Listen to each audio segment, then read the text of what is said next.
Chapter 1207. The person you are waiting for will not come. The ancestor sky demon said slowly. The three people behind him did not say a word, and no one responded. They all seemed to think that the ancestor sky demon was not talking to them. But that was not the case. The sky demon turned his head and smiled faintly. I have to say, as a human being, it is really not easy for you to do this. He looked at Shen Yaohua. His tone was light and flat. What message did my good-for-nothing child leave for you? The Sword Saints of the Wei clan heard this and immediately took a step back, their two holy swords ready to strike. There was also the ancestor sky demon in front of them. This was a fatal trap. In the whole world, only Sun Lang could escape from the encirclement of these three people. And for Shen Yaohua, this was an impossible task. She was surrounded, but she did not panic at all. Perhaps this infatuated woman had already seen through life and death, or perhaps she knew that resistance was futile. The woman just quietly glanced at the ancestor sky demon, the biggest demon in the world. She whispered, "Is it meaningful?" The ancestor sky demon laughed. "It is indeed meaningless. You are a great woman. If you had chosen another path, your achievements may not be inferior to Empress Tensei. It is a pity." Shen Yaohua said faintly, "You flatter me. I am just a pitiful person." "You don't look happy," the sky demon said. "Is there a misunderstanding? Although I have seen through your tricks, I will not do anything to you. After all, your little tricks and thoughts will not have any impact. More importantly, Sun Lang values you and your wife very much. How can I make him unhappy?" He stretched out his hand, and the water holy sword in Shen Yaohua's hand floated into the air and fell meekly into the sky demon's hand. The ancestor sky demon stroked the sword, which flowed like autumn water, and whispered, "Not only will I not pursue your crimes, but I will also fulfill my promise to let him wake up again and let you and your wife reunite. This will also make the guilt in Sun Lang's heart dissipate." What a perfect ending! Suddenly, a teardrop rolled down Shen Yaohua's eyes. The sky demon was slightly unhappy. "What are you crying for?" "I am sad and in pain for what is about to happen." Shen Yaohua said slowly, "This is not a perfect ending. Even if you resurrect him, it is not to fulfill your promise, but to restrain or even coerce Sun Lang. And even if my husband is resurrected and sees the current situation, he will not feel happy. Instead, he will be in pain. I am his wife. How can I not be sad when I think that he will have to face such a situation when he reopens his eyes?" "You are really smart, but you can keep these words to yourself." The sky demon's tone became a little serene. There is no absolute perfection in this world, only relative perfection. Everyone has to make a choice or accept fate calmly when it comes. You see, even someone as strong as Sun Lang has to make a choice in the situation I have carefully arranged. For the sake of the people he cares about, he has to compromise. You see, I have achieved a great victory, but I still have to rack my brains and worry about Sun Lang, the only variable. He said coldly, "And for the two of you, reuniting as husband and wife is already the best result. The other sadness and pain can be gradually dissipated and let go through the long years of loving each other. Time is the best medicine. There will be a day when Sun Lang will let go, and I will let go as well. We will set our sights on a further future." Shen Yaohua shook her head. "I don't think so." The sky demon raised his eyebrows. "What?" The wife's tone was calm but certain, as if she was making a prophecy. "I said that neither of you will let go." The sky demon's expression changed slightly. "My husband said that to judge a person, you can't judge them by what they say, but by what they do. You promised Sun Lang a bright and peaceful future. Your words were sincere, but what did you do to the sword spirit of the Huda sword? What did you do to Sun Lang? What did you do for the sake of freedom over the past few hundred years? Even I have some doubts when I hear your words." Do you think Sun Lang will believe everything you say? The sky demon's expression darkened. As for Sun Lang, Shen Yaohua continued to speak, ignoring the sky demon's faint anger. When she talked about Sun Lang, a complicated expression appeared on her face. It was both proud and sad. After a long time, she said in a low voice, "He will not wallow in the mire with you." Heroes may be confused for a moment, but they will never be unable to distinguish right from wrong. The sky demon was startled at first, but then he laughed mockingly. Right from wrong. He shook his head and said, "I thought that as an intelligent woman, you must have a good opinion when you came to me. I didn't expect you to say such crude words. I didn't expect you to be so boring and naive. I can only say that you know nothing about Sun Lang," the progenitor heavenly demon said with a straight face. "I can only say that you know nothing about Sun Lang. He is a rare genius, an unparalleled, one-of-a-kind talent, even a great hero. But he is not your hero. His appearance in this world is due to an amazing coincidence. From the beginning to the end, he has no responsibility for this world. Instead, this world owes him a lot. The hero you speak of has no moral burden. He does not have inexplicable persistence and integrity, and he does not have any loyalty or obsession to this country. In his eyes, I am no different from Li Guangyuan. His moral outlook may care about the well-being of the people. In this regard, I will do better than Li Guangyuan. This is the basis on which I can reach a consensus with him. And you know nothing about this. So, do you understand? If you are counting on a hero to stand up for this country and stop me, then you can give up. Sun Lang will not come, because he has no reason to fight for you. Compared to the so-called country and the orthodoxy of the country, he cares more about the happiness of a part of it. And you actually put your last hope on Sun Lang. How ridiculous and sad." He shook his head slightly with contempt and contempt. Human beings were sometimes so sad that they were hopeless. "So, is this your purpose?" It was Shen Yaohua who asked calmly. The sky demon's eyes narrowed. "What did you say?" The woman said softly, "You know Sun Lang very well. You gave him a multiple-choice question with only one answer. You calculated his weakness and obsession, so you forced him to compromise. He made a choice.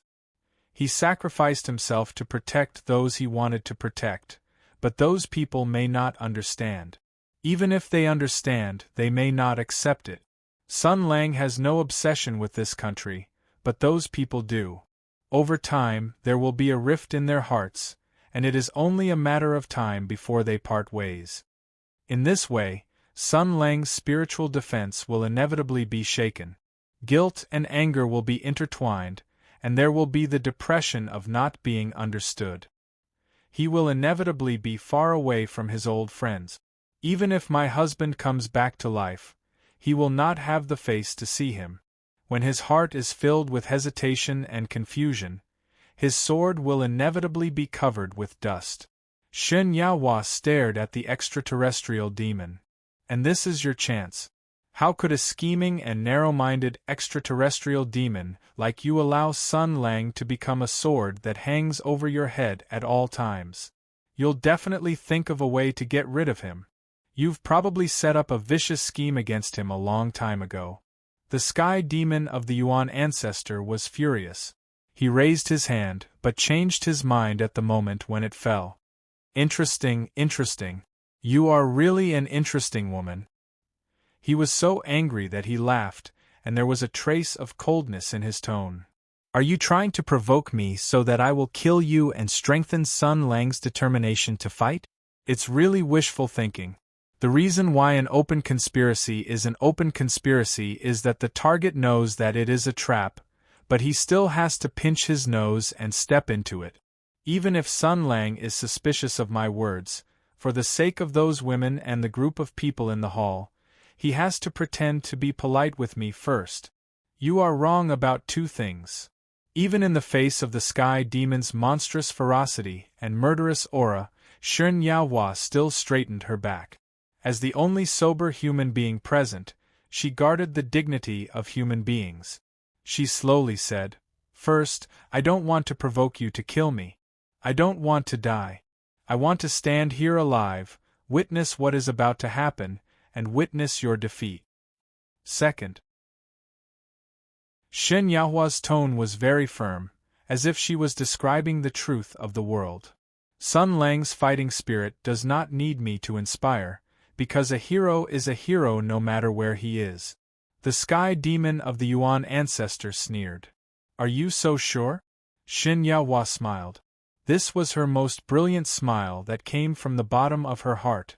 However, this smile contained not only sweet joy but also melancholy and sorrow. However, it was clear that the power that supported her to stand there and speak so confidently to the world's most terrifying demon king came from the thing behind this smile. The sky demon saw this and looked thoughtful, but the next moment, his face completely darkened. Looking back, a person was strolling over. Sun Lang. The sky demon of the Yuan ancestor's tone was neither sad nor happy, so calm that it was frightening.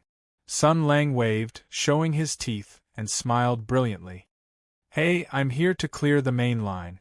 The sky demon was silent, and then squeezed out a few words from between his teeth. "What's wrong with you?" Sun Lang said as he walked. "That woman is dead." "That woman?"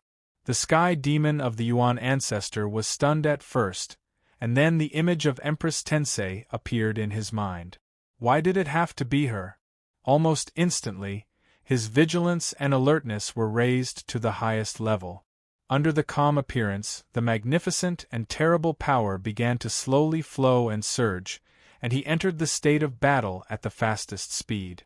But even so, he still held on to the last glimmer of hope in his heart, and he still made a final effort with his mouth.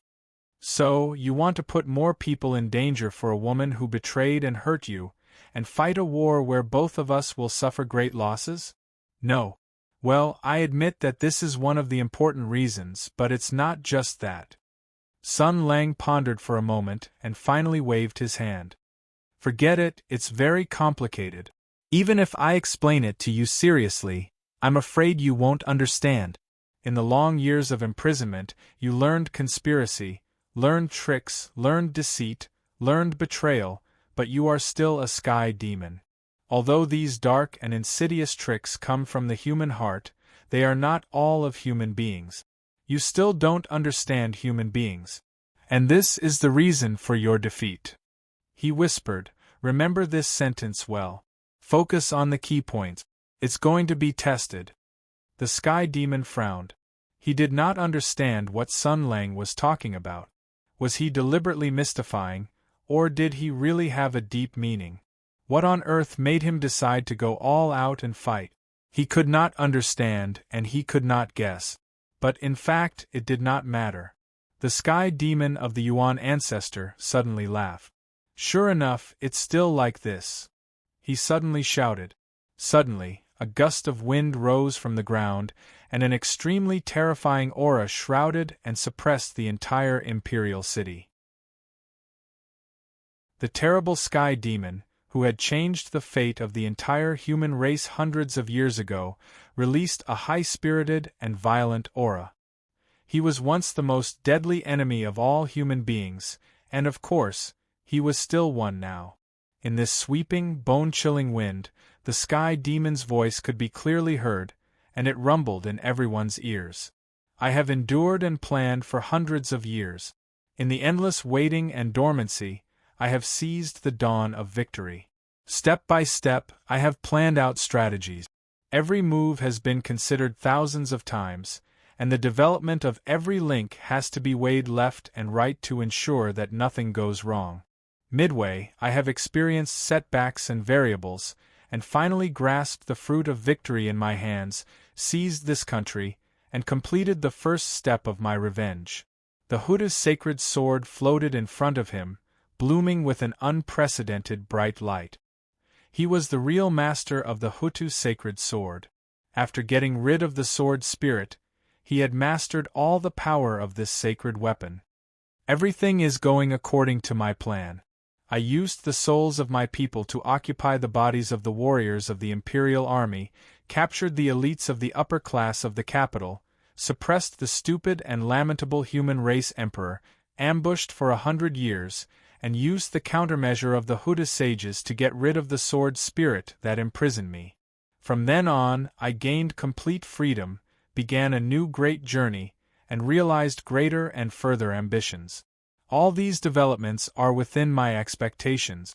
I should be infinitely happy and satisfied, but I always feel that. He reached out and grabbed, and the sacred sword flipped over in his hand.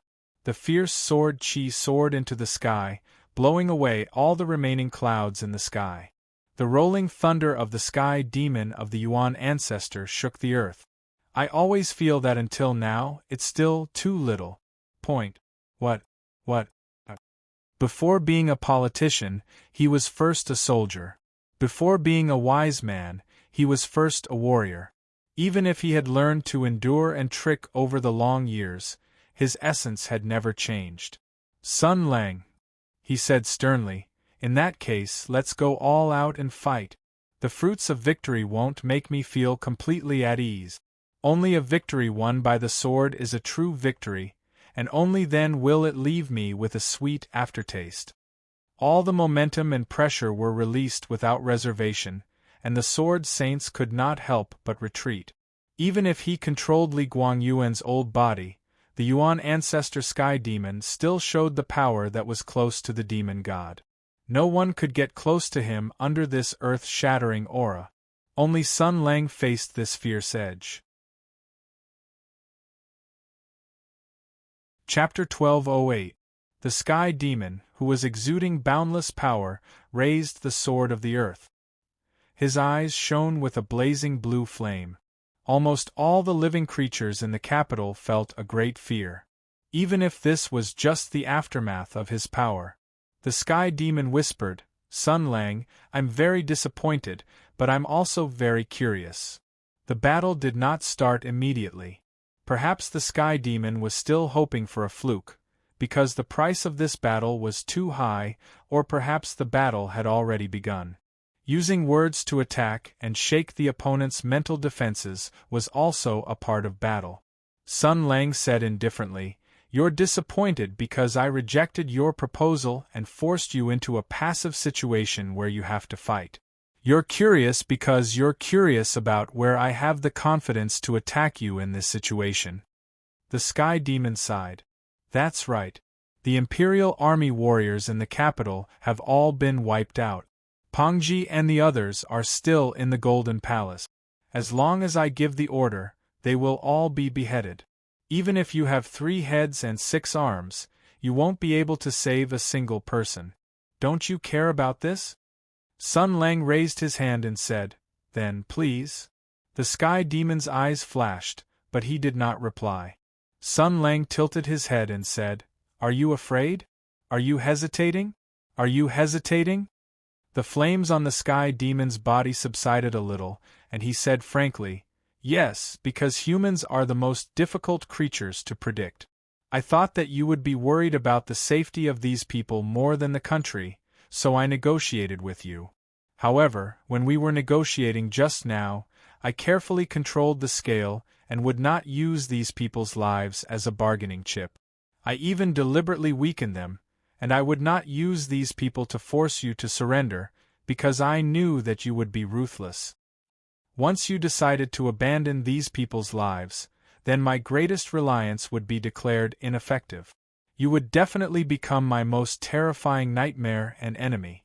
I was so careful, but I didn't expect that you would take the initiative to take this step. When you came in front of me, I knew that this battle was unavoidable. The lives of Pangji and the others are no longer your concern and obstacle. You must have made your preparations.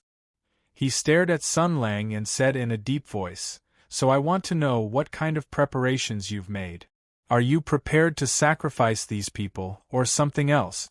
Are you willing to make such a huge sacrifice for the so-called human race? If that's the case, I can tell you that I won't lose. At this point, the Sky Demon repeated, I won't lose, I'll return this sentence to you. Remember, this sentence is a test. Sun Lang just smiled. So why haven't you made your move yet? The Sky Demon was startled. You should immediately order the execution of Pongji and the others, but you're still talking here instead of taking action. I'll return the same method to you. Now it's time for you to make a choice. You should understand that it's useless to kill one person to threaten me. For me, it's the same whether one person dies or 100 people dies. He reached out and pointed at the Sky Demon. Come on, give the order to execute them. Then we'll raise the capital to the ground and kill all the Sky Demon. We'll turn your hundreds of years of painstaking effort and waiting into nothing. The Sky Demon sneered. Threatening me in turn, is this your plan? Sun Lang Jr. said indifferently, Of course not. A victory won by appeasement and compromise is not a real victory. I understand this, and so do you. But appeasement and compromise can be exchanged for enough time and space to wait for the real decisive battle. The Sky Demon Jr. shook his head and said, It's not that you don't understand this, but you still made a stupid decision. Who gave you the will to fight? It didn't have to be like this. Was it those women? Sun Lang Jr. smiled. He shook his head, looking very disappointed. The Sky Demon Jr. said coldly, What, am I wrong? This is what I said.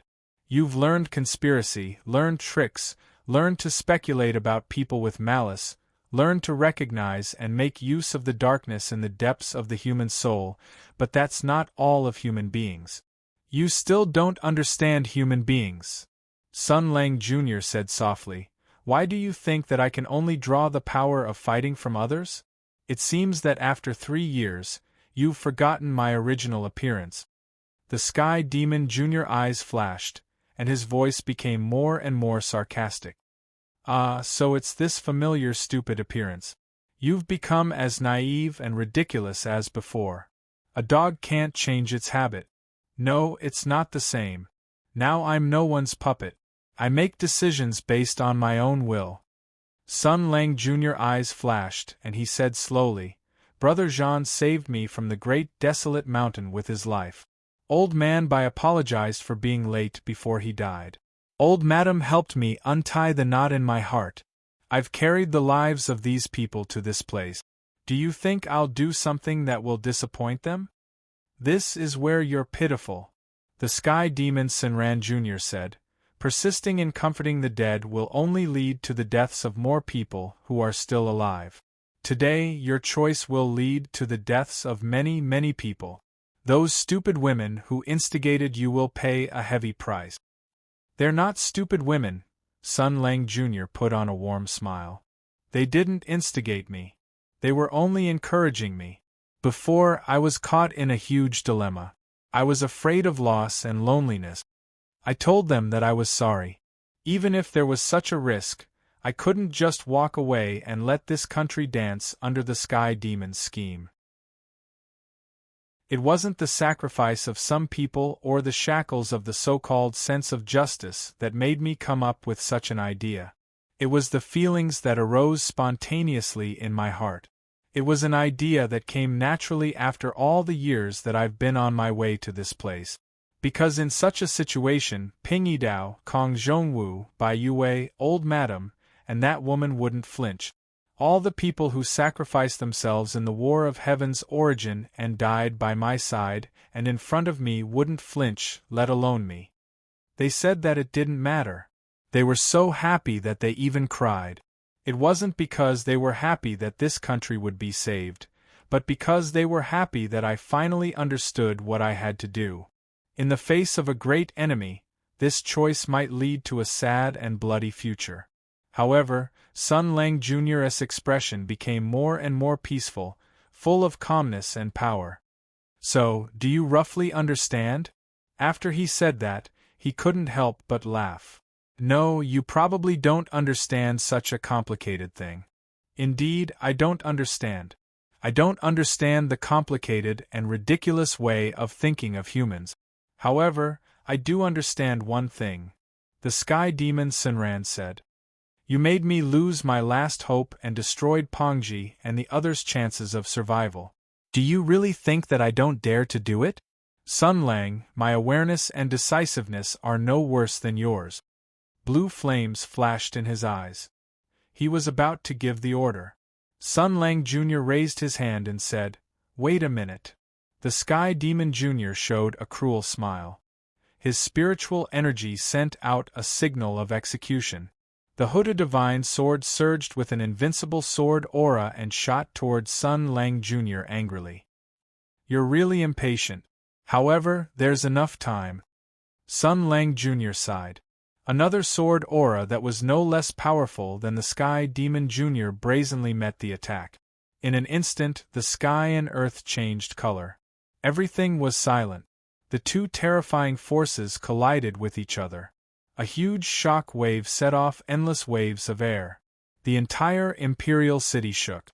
The Sky Demon Jr., who had possessed the officials, were keeping Pongji and the others in custody. They sensed the message from the ancestor Sky Demon. Without hesitation, they raised their weapons and prepared to take the lives of these hostages. However, in the next moment, a terrifying mental attack exploded in their minds simultaneously.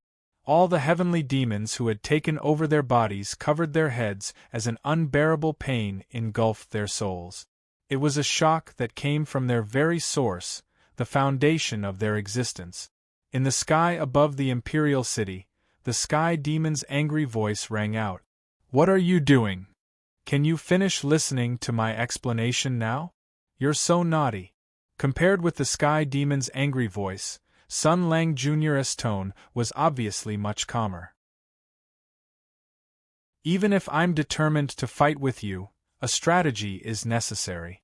It's reckless to charge in blindly. Through my previous inquiries and observations, I discovered something. When the sword seal was activated and the mighty spiritual attack descended, the sword of Hutu suffered an unprecedented shock. All the sky demons lost the ability to move because all the Imperial army came from you. The possession of the Sky Demon Jr. is also closely related to the sword of Hutu, right? That is to say, if a spiritual attack of the same scale as before is gathered again, it can still cause the same effect. However, the sword seal has been destroyed. I don't know if this was the original design or your doing, but even so, I have a better choice. Through the traces left on the ashes of the armor and the lingering spiritual shockwave that still lingers here, I can roughly deduce the loopholes that the sages of the Earth Hutu left on the back of the Earth sword. This is very difficult for others, but it only requires a little time for me. This is because I have a part of the back of the Earth sword. This is because I have once been to that sword. Little brother, this is the cause you planted." The air waves in the sky dispersed, and the dust settled, revealing the figures of Sun Lang and the Sky Demon. Sun Lang clamped down on the blade of the sword of Hutu with his bare hands. He looked at the Sky Demon, who was close at hand, and revealed a faint smile. "Revisiting an old place," he said, "let us finish the unfinished battle. Let us reenact the battle from 3 years ago." A blazing light lit up in Sun Lang's eyes. His spiritual power surged endlessly into the sword of Hutu, turning the world in the sword upside down and bombarding all the souls that had possessed the Sky Demon. "Fool! Fool!" The holy swords of wood and fire shot out and instantly entered the body of the heavenly demon. Bolstered by the spiritual power of the two sword spirits, the progenitor heavenly demon's eyes blazed as it let out an earth-shattering roar. "You're the one who delivered yourself to me. Do you think you can win again today just because you won once 3 years ago?" "I'm not sure. I just want to take a gamble," Sun Lang said softly. "I bet that even if the ancestors of the Empire from hundreds of years ago had set up an ambush against the sword spirits, they would not be willing to completely give up the Imperial army. Then they would do their best. After all, heroes sometimes have to pay some small sacrifices." He turned his head to look at the world, then smiled and said, "I'm ready. Let's begin." Then, his eyes completely dimmed, and his soul was completely invested in the swords. Below, the fierce turbulence in the sacred swords tore the souls of every sky demon, leaving them with no time to care about anything else. However, the sword spirits of the sacred swords of Sun and sacred swords of Tyene were still able to move. They looked at each other, and the sacred swords attacked at the same time. The sharp sword light attacked Sun Lang, who was in a deadlock with the sky demon. As they attacked, they were even more wary of Shen Yaohua, who was standing on the other side, in case this woman suddenly came to Sun Lang's aid. However, the wife just stood there, her eyes flashing, and she did nothing. At this moment, an incandescent sword light flashed from the other side of the imperial palace. The sharp golden sword energy suddenly cut across, blocking the two fatal sword lights. Zhao Yunlong, who was holding the golden sacred sword, turned into a gust of wind and rushed towards the two sword spirits.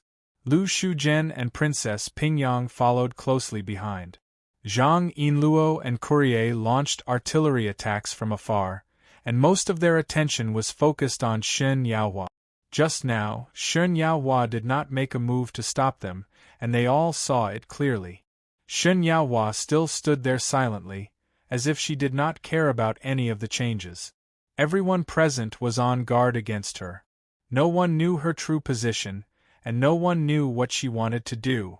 In other words, in this world, only a dead person knew her purpose.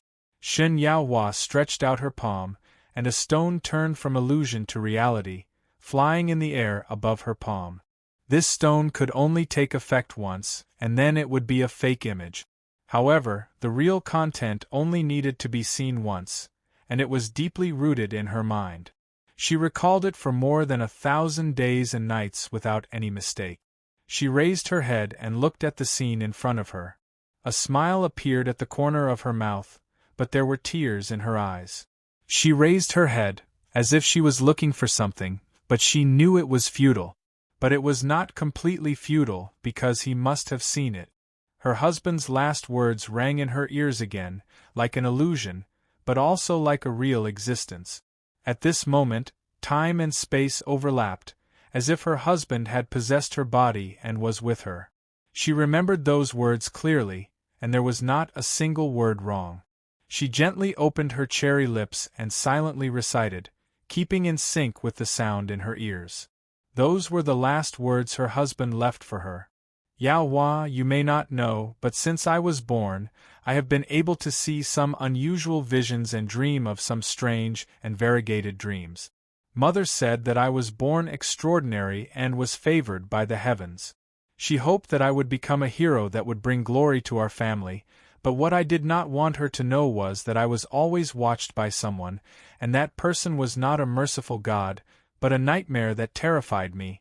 Yaohua, I once had a very, very long dream many times.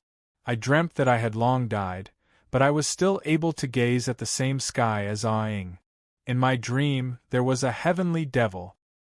He became the emperor, and you were here, right beside him. I have a premonition that this is my destiny. My life will stop here, but my vision transcends even further time and arrives at that time and place. If this is all destined, then I hope that the troubles and nightmares that have haunted me all my life can be put to good use, according to my will. I want to entrust my last will and persistence to you, and project it on you. Because I want to help Ing and not be helped by him. I want to protect him and not be protected by him, even if it is just once. Chapter 1209. Here was a wasteland. The barren land was full of devastation. It seemed that not long ago, there had been an earth-shattering battle. The ground was covered with crisscrossing gullies, the ground was full of swords, spears, and halberds. The sky was the color of blood, and there was no living thing in the endless plains. The whole world was wailing. Sun Lang descended from the sky. His toes touched the ground, and his whole body slowly landed. He looked around the world and said slowly, "It's really a place full of memories." This was the spiritual world of the Hutu Holy Sword. 3 years ago, he was trapped here and had a life-and-death battle with an unimaginably strong enemy. This devastated land was the mark left behind. In a flash, it had been 3 years. A bright electric snake flashed across the sky. With the explosion of thunder, a figure full of oppression descended from the sky, setting off a violent explosion and a large amount of dust. A sky demon came out. His eyes flashed with flames comparable to stars, and his body was covered with runes and shining golden armor. His appearance was very different from human beings, but any intelligent creature who saw him would involuntarily have a sense of submission and awe. That was the instinct of living creatures, the fear of more powerful beings. Sun Lang pointed at him. "I have to say, you look much better than Li Guangyuan now."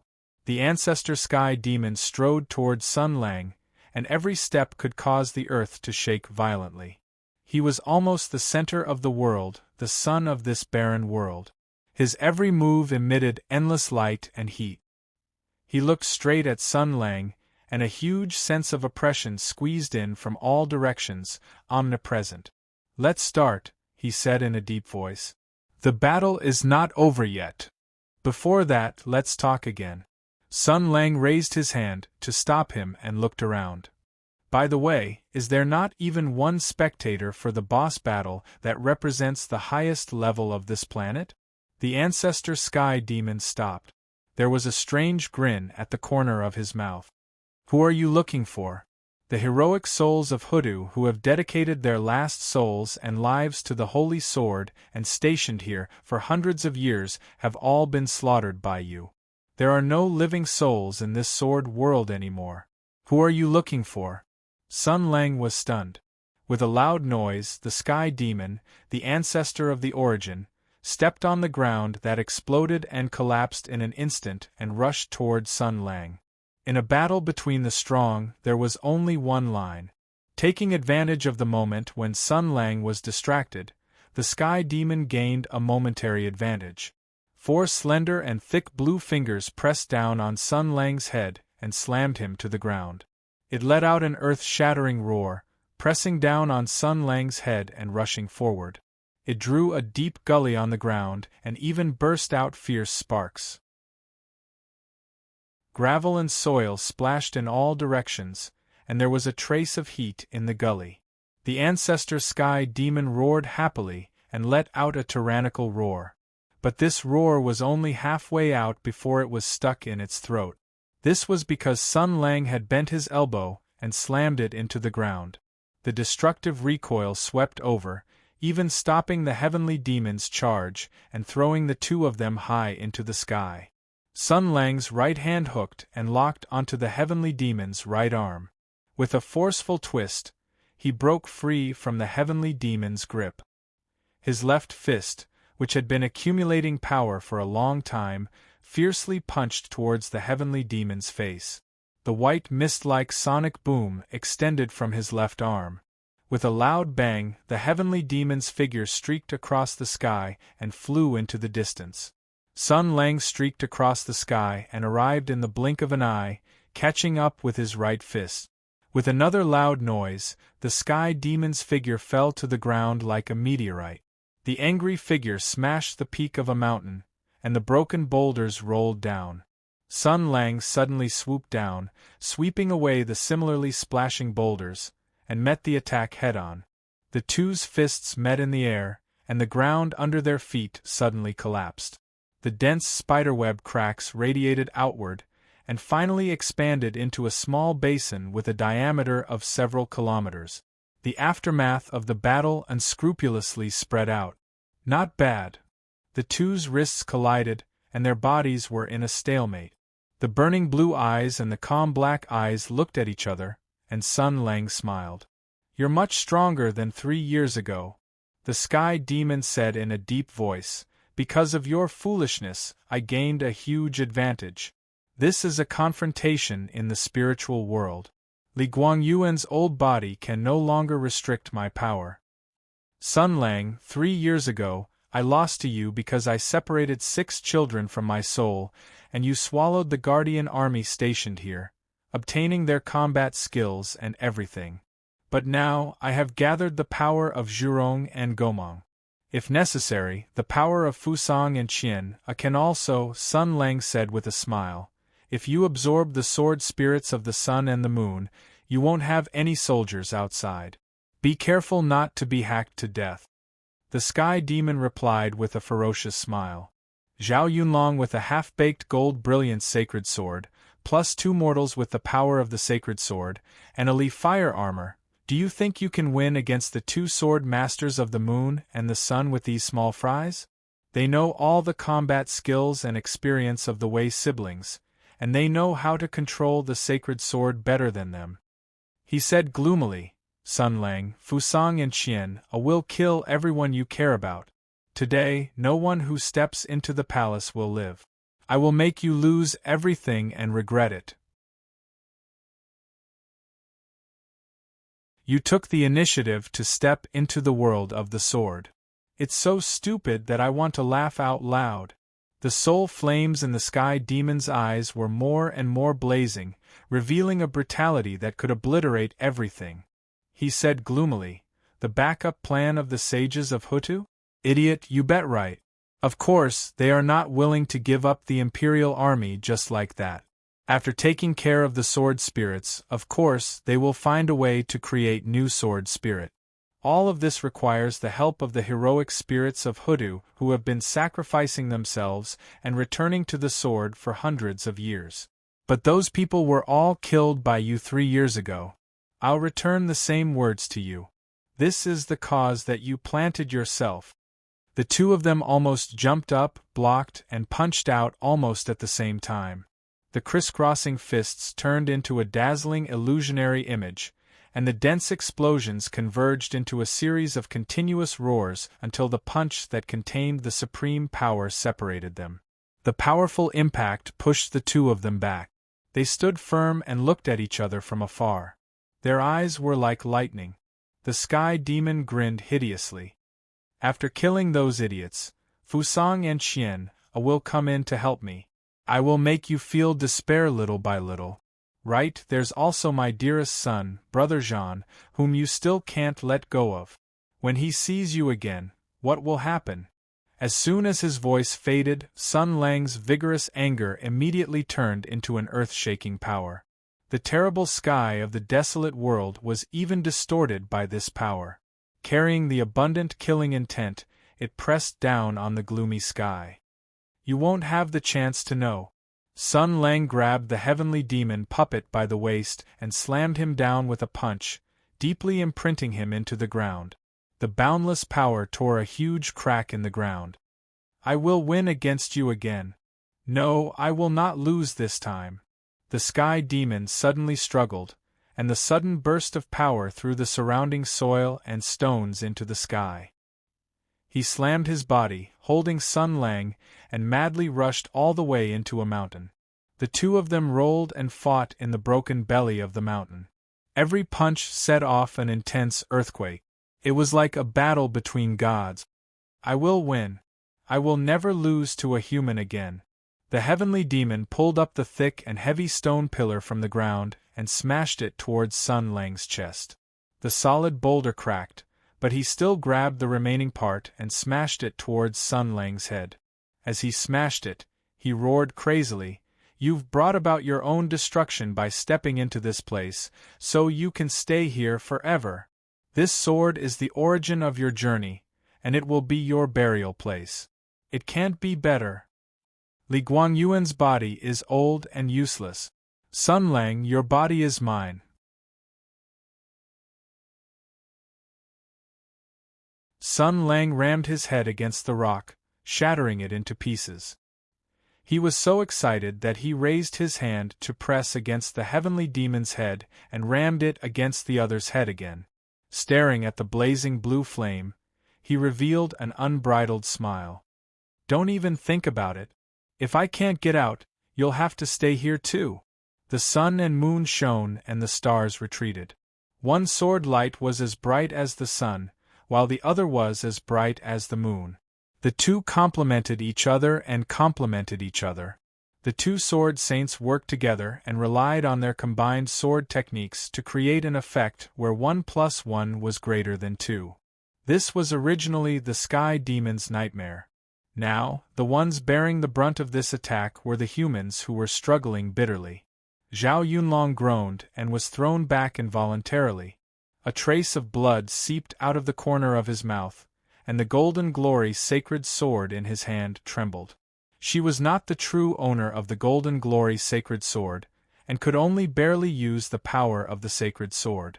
Lu Shuzhen had the power of Ketu, and Ping Yang had been taught by the Sky Demon. Although the two of them had the aptitude of a sword saint, they did not have the weapons of a sword saint, and could not directly face the brilliance of the Sun-Moon dual swords. When the two sword spirits attacked together, Zhao Yunlong could hold the sacred sword in his hand and slash at them. Lu Shuzhen and Ping Yang could only helplessly retreat. As a result, most of the pressure was concentrated on Zhao Yunlong. How could he resist the combined attack of the Sun-Moon dual sword saints with a Golden Glory sacred sword that could not display its full power? Zhao Yunlong was under more and more pressure. This was a fierce battle he had never encountered before. As for Courier and Zhang Yinluo in the distance, the Li Fire battle armor's battlefield position was very different from that of the Earth Goddess. In a battle of this level, the Blazing Angel's mobility and firepower advantage were completely useless. Moreover, there was also Xin Yaohua, whose stance was unclear. No one could guarantee that this woman would not swing her sword at them. The situation had reached an extreme point of crisis. Yinluo raised her spear and aimed at the Sun-Moon sword saints, sweat beading on her cheeks. When facing a sword saint-level enemy, the flaming sun armor and its equipment were no longer useful. The heavy armor could not keep up with her mind, and the inferior firepower could not match her judgment. She could no longer participate in this battle. Unless, she clenched her teeth and said, "Courier, I want to use that blazing angel." Sun Lang had seized a mysterious blazing angel in Ming Province. It was not recorded in the Li Fire scripture, and it was strange in every way. For safety reasons, Sun Lang did not allow Yinluo to use it unless it was an emergency. And this was an emergency. Courier hesitated. But Yinluo decisively said, "No buts. If this continues, we're going to lose." Mao Mei was still hesitant. She slowly said, "Zhao Yunlong told me in private that Sun Lang cannot lose you." "No, she's wrong." The face hidden under the armor was silent for a moment, then revealed a bright and beautiful smile. "You've all underestimated Sun Lang. The current Sun Lang will mourn for everyone he's lost, but he won't fall because of anyone's death. Perhaps no one has realized it, and even he hasn't realized it himself, but the current him can already rely on his own independent will to embrace this world." She softly said, "He has never changed." Courier was still hesitating, but from the corner of his eye, he saw Shen Yaohua slowly walk towards Sun Lang and the Emperor, step by step. Yinluo also noticed this. She sternly said, "Now." No one knew Shen Yaohua's motives. They had to be prepared for the worst. Courier gritted his teeth and activated the awakening part of the Seraph's mutual communication system. In Shinto Province, the gorgeous Li Fire armor soared into the sky like a steel phoenix spreading its wings and swooping down from the sky into the imperial palace. Yinluo automatically broke out of the armor. Stepping on the heavy armor, she soared into the sky. The armor that swooped down opened on its own, like layers of blooming steel brilliance, enveloping her within. Transforming, reassembling, extending, and twisting, the huge war puppet transformed into a human form. In the cockpit, strange words flashed in front of Yinluo's eyes. She felt her senses spreading. In an instant, she seemed to understand many things. This ultimate killing machine became an extension of her flesh and blood. An indescribable feeling flowed through her heart. A hurried and heavy cry for help sounded in her ears. "Save me, let Sun Lang save me."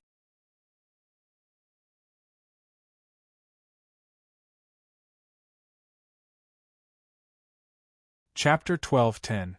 Save me! Get Sun Lang to save me! This voice was heavy and obscure.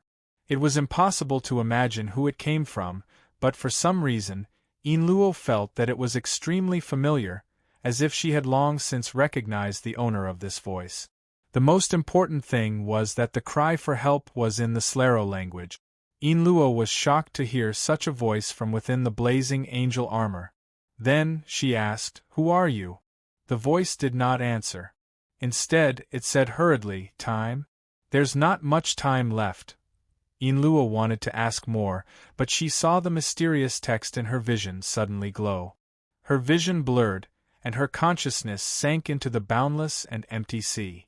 Images from thousands of miles away appeared like a merry-go-round.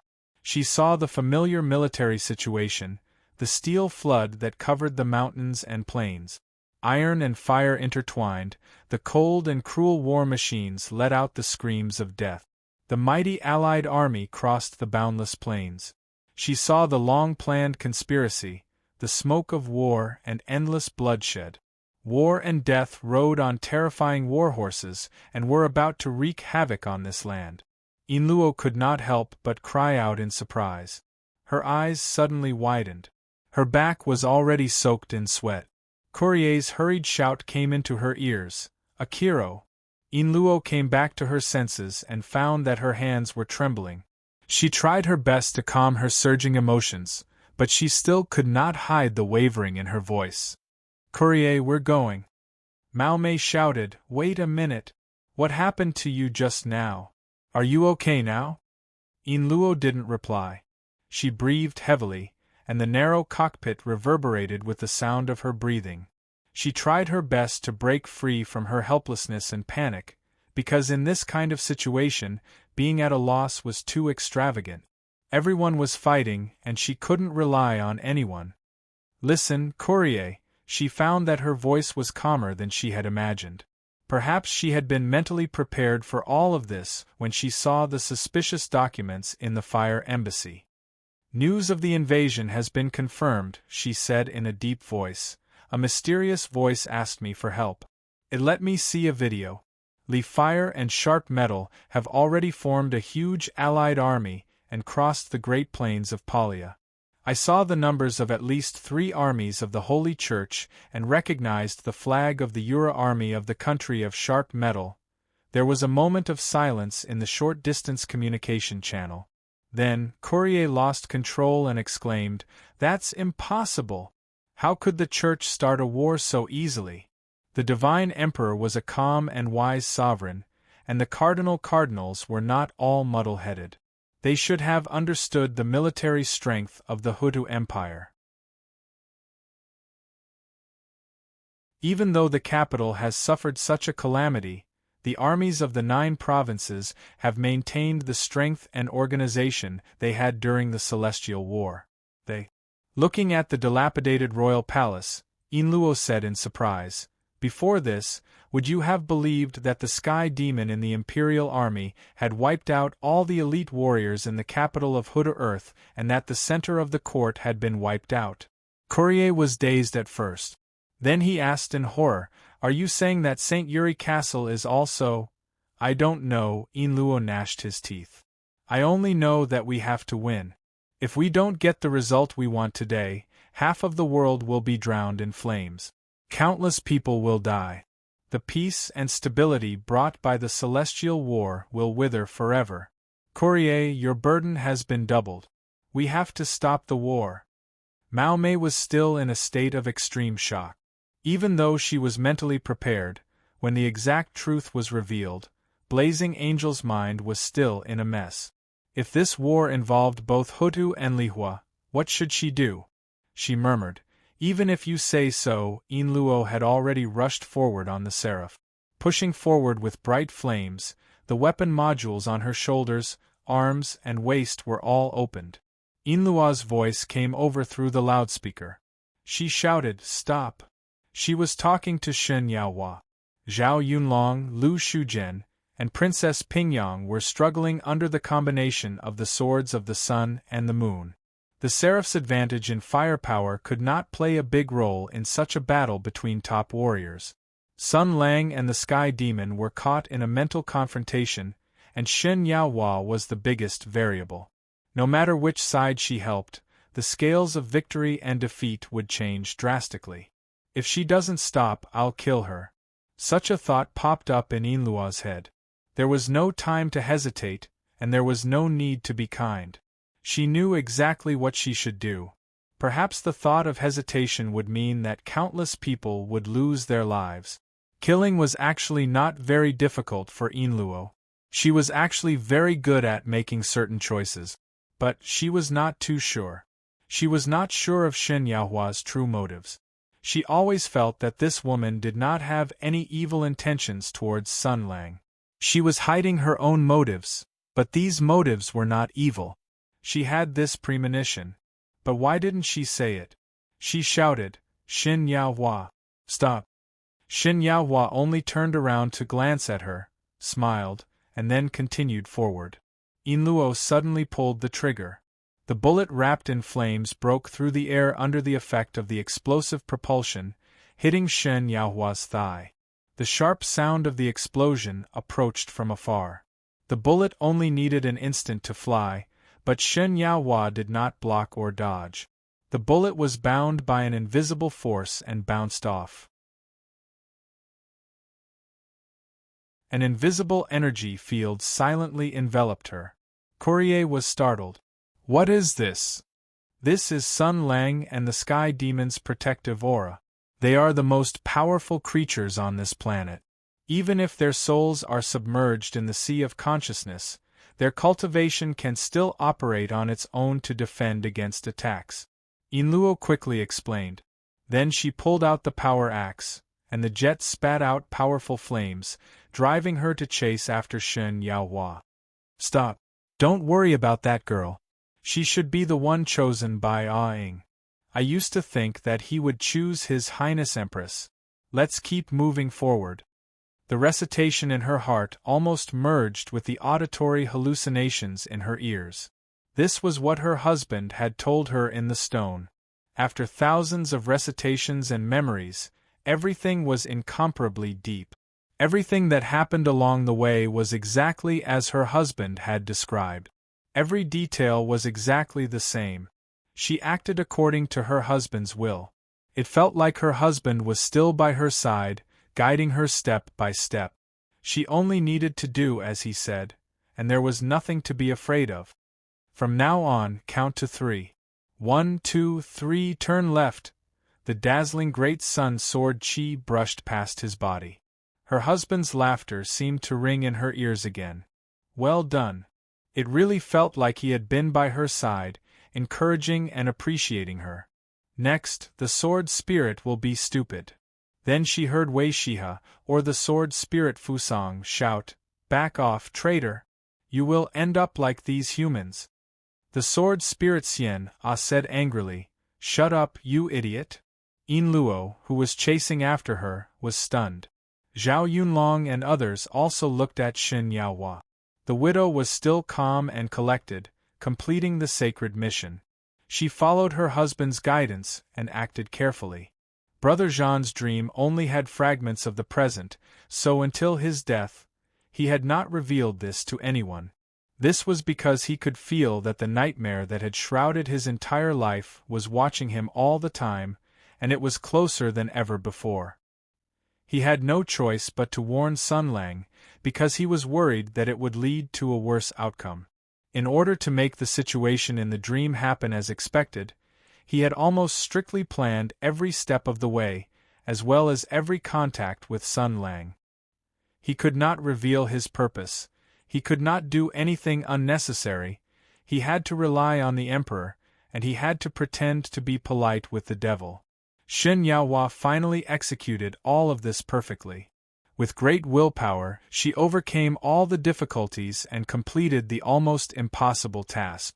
Until today, the Sun and Moon Sword Sage attacked Shen Yaohua fiercely.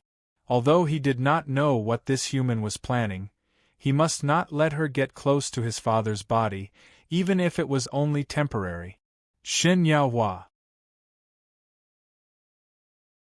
Zhao Yunlong urged the golden sword light to attack the hearts of the two people.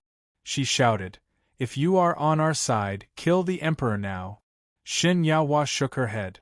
At the same time, Courier, who was falling from the sky, raised the muzzle and aimed at the emperor's head. "That's easy." Flames spewed out, but in the next moment, a huge sword energy counterattacked like a raging tide. Courier reacted quickly. The seraph immediately opened its shield, but the incomparably fierce and terrifying sword energy instantly destroyed the shield that could withstand high-energy jet. The remaining power almost pierced through the seraph's armor and threw Mao Mei far away. The two were already the most terrifying creatures on this planet. Even if they were in a confrontation in the mind space, they would not easily give others a chance to take advantage of them. The two sword spirits laughed loudly. "Father is so mighty. You bunch of ants can't hurt him. When he finishes off Sun Lang, you will all suffer a fate worse than death." Zhao Yunlong shouted, "Then we will finish you first, and then slowly deal with this old thing." She shouted at Xin Yaohua, "Work with us to finish off these two sky demon." Xin Yaohua still shook her head. She walked towards Sun Lang and said softly, "Give me some time." Seeing this, the sword spirits attacked again. However, everyone was already prepared. They used all their strength to block the sword energy of the sun and moon. Everyone looked at Xin Yaohua with anticipation and worry in their eyes. If all of this was a trap set up by Xin Yaohua and the sword spirits, then their actions were tantamount to sending Sun Lang to his death. However, at this moment, even Zhao Yunlong and Lu Shuzhen, who did not believe in intuition the most, chose to believe. This was because Xin Yaohua was gently smiling in front of them. In a trance, these heroes who had participated in the Tianyuan War seemed to see the shadow of another person in her. "In the end, what should we do?" Xin Yaohua whispered in her heart, as if she was asking. Although she already knew the answer, she still wanted to ask in hopes of getting an answer. It was like her husband was always by her side. The gentle and warm voice immediately answered. There was a strong sense of laughter in the voice. "Then, instead of me, give him a hug." The crisscrossing sword energy, the two blazing angels, the three holy swords, and the 7 peerless masters who represented the most powerful forces in the world. Lu Shuzhen interweaved the Keitu Yaohua, Princess Pingyang wielded the brilliant sword energy, Zhao Yunlong waved his sword, and the sword spirits of the sun and moon combined their swords to surround Sun Lang and Li Guangyuan. An earth-shattering melee began fiercely.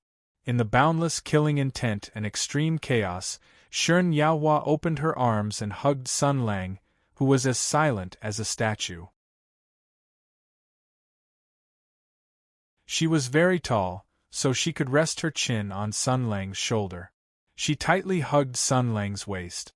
It was a warm and yearning hug. At this moment, it was as if her husband had come to her body. It was as if her husband's spirit had never left. When her best friend was in a battle of souls, he appeared at the right time and became her strength. The ambush several years ago, countless nights of thinking, calmly accepting her fate, but also wanting to transcend fate to give her best friend the final help. All the preparations were for this moment. The husband and wife whispered in Sun Lang's ear at the same time. "Ah-ing, it must have been a long time." The ever-changing, bitingly cold, flowing water of worlds burst out with an azure brilliance as the obsidian power of water surged into Sun Lang's body. This power came from the water obsidian sacred sword, but it was the complete opposite of the power that Brother Jean left in Sun Lang's body 3 years ago. As soon as it entered Sun Lang's body, it resonated. The water spirit power in Sun Lang's body followed, and the two forces of the same origin but mutually repelled each other, entangled in the repulsion and attraction. Like two swimming fish of yin and yang, they converged into a huge vortex, broke through the solid shell of the earth holy sword, and projected into the spiritual world.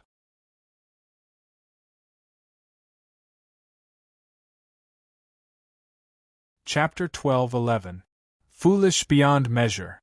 Really foolish beyond measure. As if to accompany the sky demon's roar, the whole world was shaking. Sun Lang's figure was thrown out of a large cloud of dust, and kept sliding back along the ground. The ancestor of the origin sky demon chased after him, and every time he sprinted, he threw out a heavy punch that shook the earth. He had already taken the offensive position. Look at you now. 8 years, I taught you for 8 years in vain. The sky demon punched again and again, and Sun Lang blocked silently. The two figures flew like lightning, smashing and collapsing all the mountains and hills along the way. You gave up a huge advantage, and took the initiative to enter the spiritual world to be beaten. You said you wanted to save the world, but you can't save anything. The confrontation in the spiritual world was based on the soul, and the body was no longer important. The spiritual strength that the ancestor of the origin sky demon had accumulated over countless years was incomparably powerful, not to mention that he had also integrated the two sword spirits of wood and fire. Not to mention that the Hutu sacred sword was his absolute home ground. In this battle, Sun Lang no longer had the advantage. You will witness with your own eyes the consequences of your failure. The sky demon punched again, and this time Sun Lang did not retreat. The two people's feet sank into the ground, and the whole earth became a battlefield for them to vent and control their power. The solid ground was constantly undulating like waves, and the explosive power was raging aimlessly everywhere. The ancestor of the origin sky demon stared into Sun Lang's eyes. I will listen to your wails, taste your regret, and end everything for you. You asked for it. Sun Lang's mouth outlined a sarcastic smile. I heard that professional villains will uncontrollably reveal their next plan when they think that victory is in their hand. Are you the same? Ancestor Sky Demon Sinran smiled and said, So do I. Now I understand their feelings. This is an imperfect battle. My condition is not perfect, your condition is not perfect. I can't get enough fun from this battle itself, so I can only make up for it from you. It's too easy for you to die so easily. Let me tell you what will happen next. Sun Lang suddenly kicked him. Sorry, I don't want to hear it. You have to listen even if you don't want to. The Sky Demon raised his leg to meet Sun Lang's attack. His two legs swept together at an extremely fast speed, causing countless rocks to fly into the air. He furiously attacked Sun Lang while yelling loudly, The capital is only the beginning. Very soon, the entire Imperial army in the Empire will awaken, and the entire upper echelon of the Empire will be wiped out by us. This country will be completely under my control. Sun Lang slid back a few meters and snorted. I've always had a question. How are you going to explain to ordinary people what you've done today? Also, do you think that by controlling all the warriors of the Imperial army in the Empire, you can control this country? Don't underestimate the desire for power and dark thoughts of human beings. They are always unexpectedly sensitive when it comes to power. Do you think you can deceive everyone? You don't have to worry about it. The Sky Demon smiled darkly. He seemed to have been waiting for Sun Lang's words for a long time. The so-called villain would uncontrollably reveal his proud plan, which was indeed based on facts. After all, it was really silly to talk endlessly about the opponent's corpse. And the best prize was always the opponent's shocked and angry expression, which was the scene that villains wanted to see the most. It was also the scene that the Sky Demon wanted to see the most. Facing such a powerful enemy, such a peerless genius, such a lifelong enemy, only by completely destroying him and seeing his completely crumbling face would he feel the most joyful victory. You don't know, do you? It sneered. Right now, the joint army of Li Fire and Rue Metal has crossed the great plains of Palia and is approaching Hutu. War is always the best glue, suppressing all conflicts and covering all evils. Under the great pressure from the outside, people will ignore the subtle details, and under the great pressure from the outside, many people will also ignore the threats behind them. We will use this war to unify the empire and eliminate all threatening human individuals. We will make this country a puppet under our control forever. I will let you see it with your own eyes." The Sky Demon laughed grimly in a low voice. "You will lose everything again." Sun Lang slowly exhaled. "Then, there is only one answer," he said. The Sky Demon raised the corner of his eye and smiled. "You will pledge your loyalty to me? This is the last time in my life that I will throw a joke to you. This is also the last time in your life that you will accept my joke. From now on, there will be no one who knows the sky like me." Sun Lang's voice was soft but firm. "It is impossible to win the war. Even if we win, the revived Sky Demon will be very difficult to eliminate. This country is about to fall into chaos. There is also an enemy invasion imminent. Under such circumstances, there seems to be only one thing that I can do," he said. "I will become the new sword spirit of Hutu." The Sky Demon was startled. Then, he sneered. "What nonsense are you talking about?" Sun Lang shook his head. "No, it is not a boast. As long as I want to, I can do it. It's just, a small sacrifice is needed." He closed his eyes. Then, the whole world began to shake. The Sky Demon's expression suddenly changed. He immediately thought of the reason. He could not help but curse, "You shameful traitor! You still want to betray me after death." Sun Lang's eyes were still closed as he slowly said, "Hundreds of years ago, you died in a battle alone and entered the Holy Sword, accompanying the spirit of the sword that you had spent countless years with. Not long after, the once intimate master and servant turned against each other. You took everything from it and laid in wait for hundreds of years just to kill it. Now, its resentment is so strong that it has not dissipated. The final resistance is left to me. You have really failed in this life." The Sky Demon exploded in anger. He roared, "You have not experienced what I have experienced. What right do you have to judge my choice? Sun Lang, if you were in my position, you would only be worse than me." Sun Lang opened his eyes.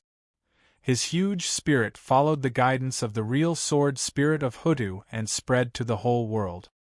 He looked at the Sky Demon and said calmly, "No, because I am here now. I am about to become one with the Hutu Holy Sword and become the real master of this sword. You will lose control of the Holy Sword. Without it, it will be difficult for you to control the revived Sky Demon. Time is running out. I have already made preparations. For the people outside, I am willing to stay here forever. Then, what about you?" He gave the Sky Demon a calm smile. The Sky Demon was very familiar with this smile. During the Great War of Tianyuan, he had seen Sun Lang smile like this countless times. Every time he charged, every time he marched, and every time he gave a speech, this warm and firm smile was the strongest sword and shield of the 6 armies. It represented the steel-like heroic will. That smile had once disappeared behind the great barren mountain. But now it had returned. In an instant, the Sky Demon had mixed feelings. But in the next moment, endless madness and anger ruled his spiritual body. Perhaps after hundreds of years of waiting, he was no longer himself. The Sky Demon of the origin, who had once suppressed the 5 great countries by himself and died in battle, had gone crazy. "That's wishful thinking." He rushed to the ground, and a brilliant and strong spirit beam spread out. He competed with Sun Lang for control of the sword world. "I said that I will not lose to humans again. Listen to me." The sky was the color of rust, and black cracks appeared everywhere. Originally, it was just desolation, but now it was doomsday. The 2 great spirits launched a final battle that would not end until one of them died. The loser's fate was tragic, and the winner's fate would not be too good, but they both had to win. "Sun Lang, I have been here for hundreds of years. You can't take it from me," the Sky Demon shouted. "I want to destroy everything you have. I want to kill everyone you care about. This world will fall into a sea of fire, and all humans will struggle in endless pain. Sun Lang had stopped talking. He put all his energy into the fight for the holy sword. Although this decision was sudden, it was the only choice. Victory had a price to pay. But at this moment, there was a clap of thunder in the sky. At the same time, Sun Lang felt a very familiar power. It was the spiritual power of water that had troubled him for 3 years. He suddenly raised his head. There was a blue vortex in the sky, and a strong suction came from the sky. In an instant, he felt an irresistible force pulling his spiritual body up. It even forcibly separated the connection that had been established with the holy sword of the earth. No, it wasn't a separation. It was a replacement. This spiritual power switched places with Sun Lang. It stayed where it was and lifted Sun Lang up into the sky. In the gray and shattered sky, Sun Lang's spirit glowed and flew toward the vortex. Sun Lang's mind swayed. He looked at the whirlpool in disbelief. That familiar power, if souls could cry, his eyes would have been wet by now. In this desperate situation where he had a slim chance of survival, the one who had extended a helping hand to him was actually the most unexpected power. At the same time, a gentle voice that contained a smile penetrated into his spiritual world. "Ah-ing, it must have been a long time." This was the message that the Sword Saint of Water had left 3 years ago. It was a greeting that transcended time and space. He had long understood his fate of death, and had arranged everything before it happened, including this greeting. It must have been a long time. Yes, it had been 3 years. Although he didn't know what had happened, Sun Lang suddenly relaxed. He looked at the constantly spinning blue vortex and revealed a peaceful smile. Suddenly, the earth spewed out countless magma torrents, and an incomparably huge sky demon rose from the ground. It was the ancestor sky demon. In the battle with Sun Lang, his will had been nearly half integrated with the Hutu holy sword. At this time, it was difficult for him to break free. Seeing that Sun Lang was about to break out of the world in the sword, he couldn't help but let out a furious roar. He opened the giant spirit hand and grabbed Sun Lang's legs. "Betrayal! Betrayal! Betrayal! Betrayal again!" he roared. "Sun Lang, no matter who is helping you, don't think about going anywhere." Sun Lang struggled to attack, but the sky demon's power was too great. It resisted the suction of the vortex, withstood Sun Lang's counterattack, and pulled him down bit by bit. At this time, a little starlight shone on the horizon. 1 point, 2 points, 3 points, 4 points, hundreds and thousands of them suddenly appeared from the world in the sword. They were meteors, like a well-prepared army that appeared at the most suitable time to deal a decisive blow to the weakness of the exhausted enemy. The whistling meteor shower suddenly crashed into the huge body of the sky demon and bombarded it continuously. The purpose of their appearance here was to kill the sword spirit.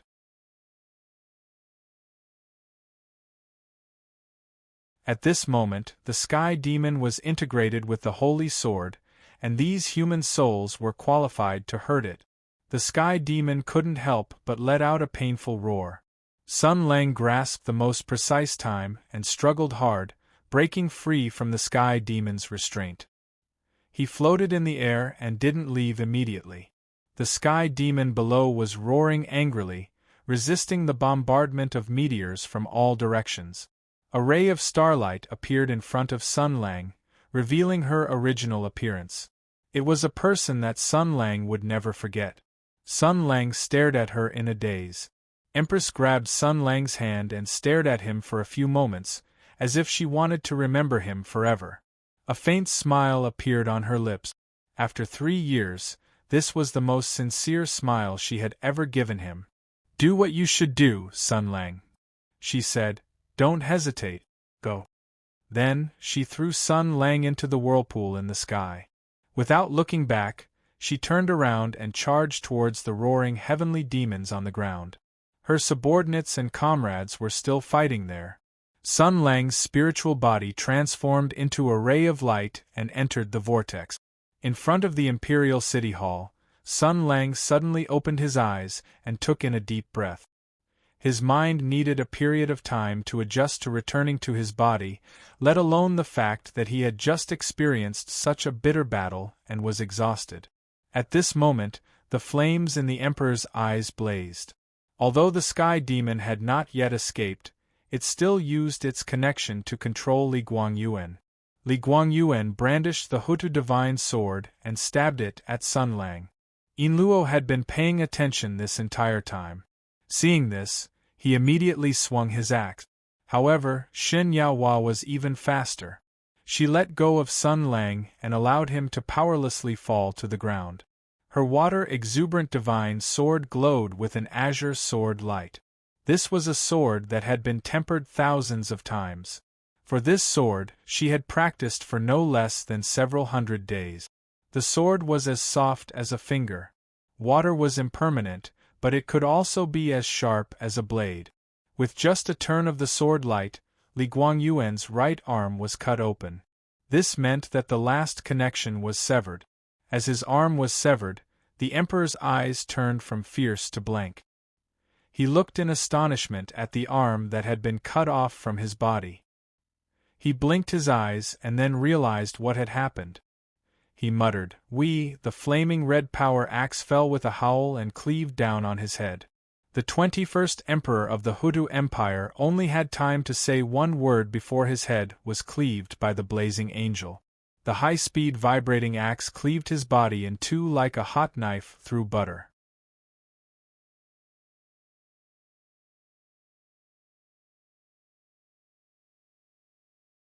Chapter 12:12. The monarch of the Hutu Kingdom, the supreme leader of the most powerful country in the world, the wise emperor whose name went down in history and who defeated the Sky Demon, died silently in the last lesson of his life. The battlefield suddenly became quiet. Even the two sword spirits looked at Zhang Yinluo with dazed eyes. Courier was stunned for a moment, and then said with a complicated expression, "You actually killed another one." Zhao Yunlong and Lu Shujian's minds were also shaken for a moment. After all, the imperial power was deeply rooted in the people's hearts, and the people of the empire had lived under the rule of the Li family for centuries.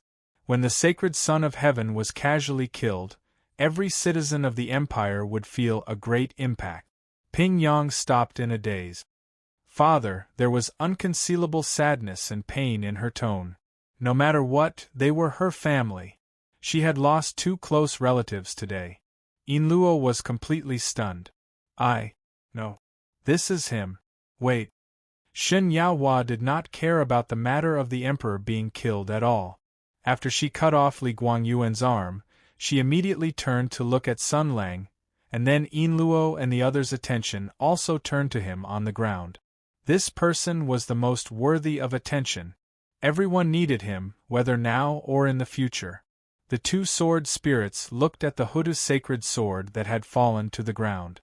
Although they were shocked by Li Guangyuan's violent death, they did not take it too seriously, because their father's brilliant world of soul fire was burning fiercely in the sword. Even if he lost a body, his radiance was not damaged at all. Fusang and Xianyao wanted to snatch the sacred sword, while Zhao Yunlong and the others rushed to Sun Lang. But in the next moment they all woke up from their pure worry and realized one thing. In this case, stopping the other party was more meaningful than a useless visit. The sun and moon sword light rose again. Zhao Yunlong, Lu Shujian, and Princess Pingyang each used their magical powers. Shen Yaohua looked at Sun Lang, hesitated for a moment, and then turned to Yinluo and said, "I'll leave it to you."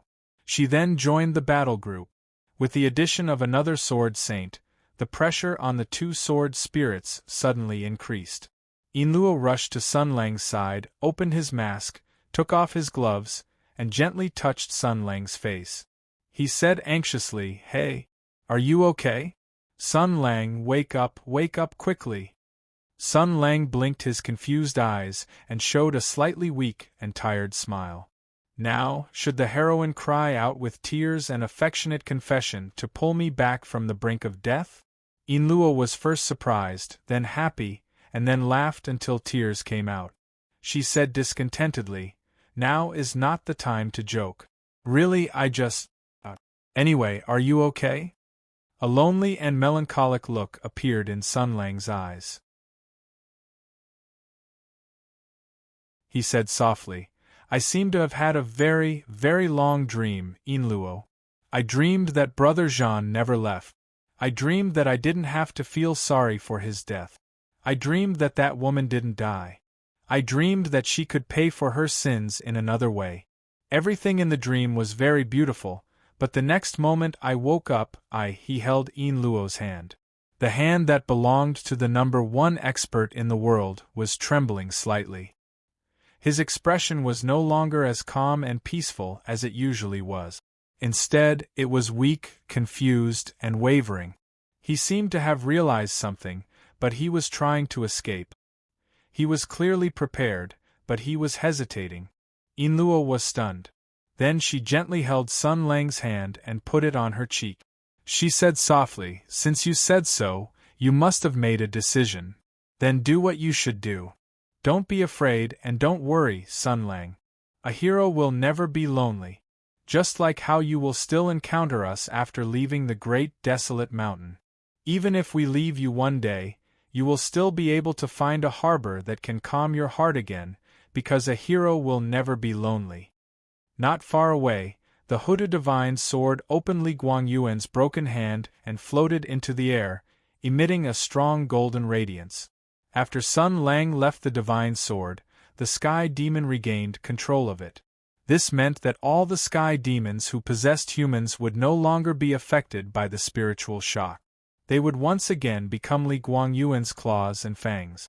The sky demon's will, which contained monstrous anger and killing intent, was emitted through the divine sword. All clansmen, gather here. No, kill all the creatures you see. Turn this city into a sea of fire, all of them, before this spiritual message, which was filled with killing intent, could be transmitted. There was an earth-shattering explosion. The sound of metal colliding rang out, and Sun Lang's figure flashed, appearing in front of the divine sword. A heavy fist that could destroy metal and shatter stone smashed down. The sky demon, which had just recovered from the pain of having its soul torn apart, once again fell to the ground in pain. This time, it felt even greater pain and danger. The sky demon in the sword roared in shock and anger. Sun Lang, what are you trying to do? Its consciousness was already connected to the divine sword, and it could not break free easily. This unparalleled divine sword had in fact become its cage. Although it would soon break free from this situation, Sun Lang obviously would not give it the chance. His fist, which contained endless power, smashed down again. The explosive shock wave sent everyone flying into the distance. In the shattered halo and bursting flames, only Sun Lang's figure stood on the ground, waving his iron fist at the divine sword of Hutu. I'm doing something that the great desolate mountain did not do.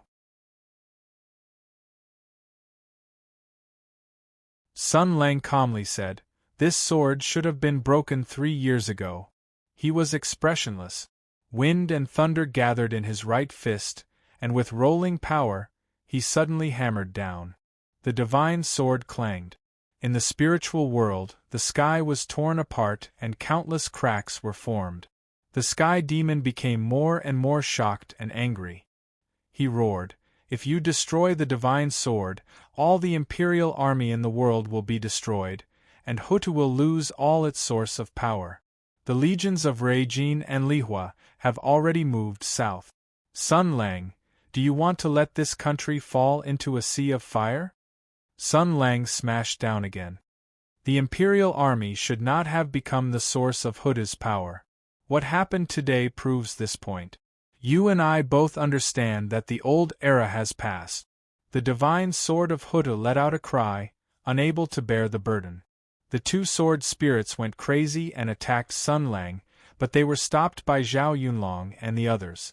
Sun Lang punched again and again, and the unparalleled surging power kept bombarding the body of the divine sword. Most of his power was closely related to the divine sword, and now he was using it to attack the enemy's shield. However, because the divine power was used by a hero, it could destroy all evil shields. Small cracks began to appear on the divine sword. The heavenly demon said sternly, "The Empress concubine's body has already turned into ashes.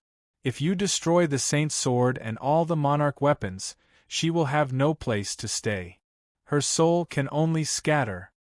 Sun Lang paused for a moment, and her face appeared in his mind. In the spiritual world, the two of them only met for a moment. She stared at him deeply and then sent him away. "Sun Lang, do what you should do. Don't hesitate." That was what she said. She was indeed the person who understood him the most in the world. When she was dormant in the divine sword, Empress had already calculated the only way to break out of this situation, and that was to cut off her wrist and destroy the divine sword. Even if she had to pay a little sacrifice. He said softly, "Ah." The flashing fist swept across the field like a meteor and hit the divine sword heavily. "Sun Lang," the sky demon shouted, "do you still want Brother Jean's life? You destroyed the divine sword, you killed me, and he can never come back. This is equivalent to you killing him again." Sun Lang paused again, and this time it was longer than before. He raised his head and looked for that figure. Xin Yaohua turned around in the middle of the battle, and the two of them stared at each other. The woman's face was already covered in tears. After countless days and nights of preparation and deduction, she had carried out a mission that was almost impossible to complete, as if she was walking on thin ice. Now, she had reached the final and most difficult step. The auditory hallucinations no longer appeared in her ears. Her husband was silent, and he had given her the final choice. And she had also made her choice. "Husband, if this is what you mean." Xin Yaohua looked at Sun Lang and said softly, "Ah Ing, do what you should do. Don't hesitate. This is what he asked me to tell you." Sun Lang lowered his head and looked at the divine sword. The sky demon was still shouting, "You traitors you, stop acting." Sun Lang said, "Stop trying to provoke me, stop acting. You said you wouldn't lose this time. I know what you're saying, and I know your goal." The sky demon suddenly fell silent. This time, his boundless soul fire truly showed fear and wavering. His hundreds of years of patience and planning were on the verge of danger. "I should have ignored the casualties in the capital. I should have ignored the backlash from the Imperial Army. I should have thought of a way to suppress this sword and seal you forever, but I wouldn't. Because I know what I should do. Every one of us has to do what we should do, even if," he said softly, "even if we have to bear the pain. Only this time I won. She won. Brother Jean won. Humanity won." He said, "Next time we will still win." Then a gentle light flashed through Sun Lang's eyes. He spoke to the void. He believed that anyone who could hear these words would definitely be able to hear his voice. He murmured, "Goodbye." Then he gripped the divine sword with both hands, one hand on the hilt and the other on the blade. All the true essence in his body suddenly began to circulate. An explosive power pulsed in his hands. He forcefully pulled the body of the sword, allowing the blade to cut into his palm. This sword was the beginning of his journey to another world. Now, fate was about to wrap it up. He would shoulder his own responsibility, and pick up the responsibility and resolve of a hero once more. In the name of Sun Lang, he would complete the epic of humanity's heroes and remember everyone who had sacrificed themselves for this cause. Ah! He let out a world-shaking roar. This sound shook the 9 heavens.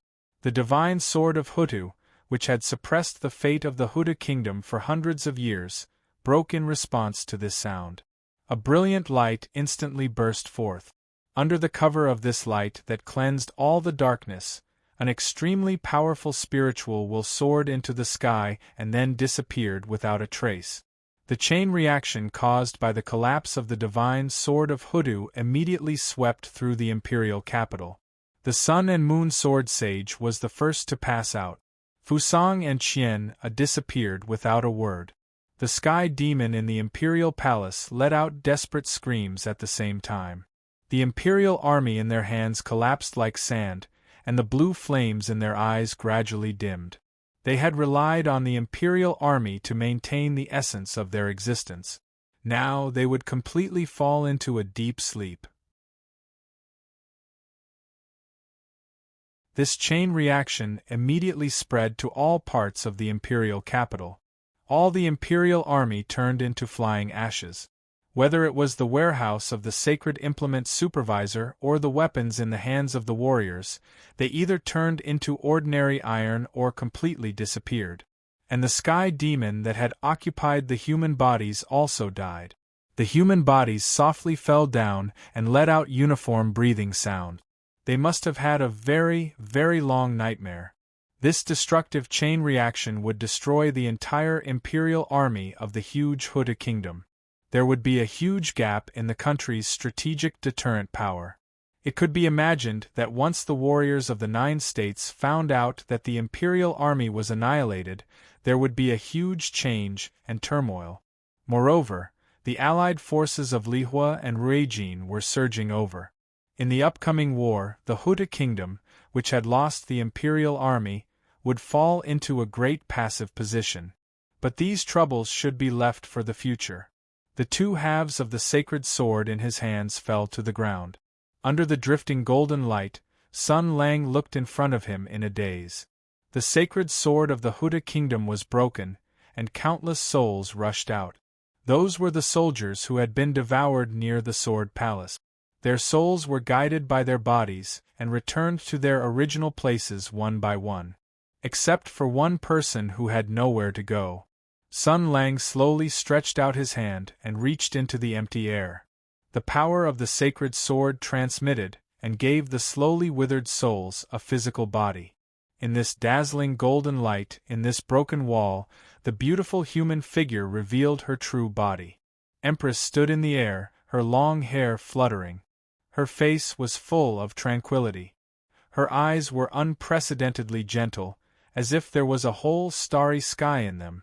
She also stretched out her hand and touched Sun Lang's finger, using this to maintain the form of her soul. But one was an empty soul, and the other was a real body. They could no longer be together and touch each other. They could only silently look at each other and stare into each other's eyes. They looked at each other for a long time, but no one spoke. There was no need to speak. There was no need to speak. He knew what the other was thinking. Empress softly said, "Let go." Sun Lang replied, "Okay." But he did not let go. Until a very, very long time later. Perhaps it was because Sun Lang withdrew his hand first, or perhaps it was because the proud and stubborn woman chose to let go, or perhaps it was because they both withdrew their hands at the same time. Empress only left Sun Lang with a smile that contained boundless emotions. Her soul scattered into specks of light and drifted away. Sun Lang silently watched all this.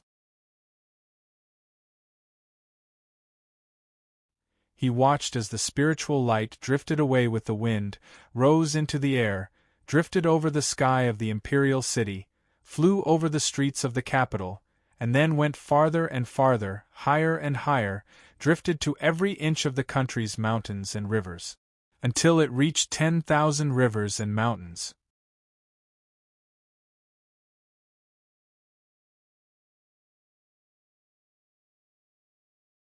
Chapter 12-13. The capital fell into chaos. In just one day, the scene of devastation had left a deep and shameful scar on the country that would never be forgotten.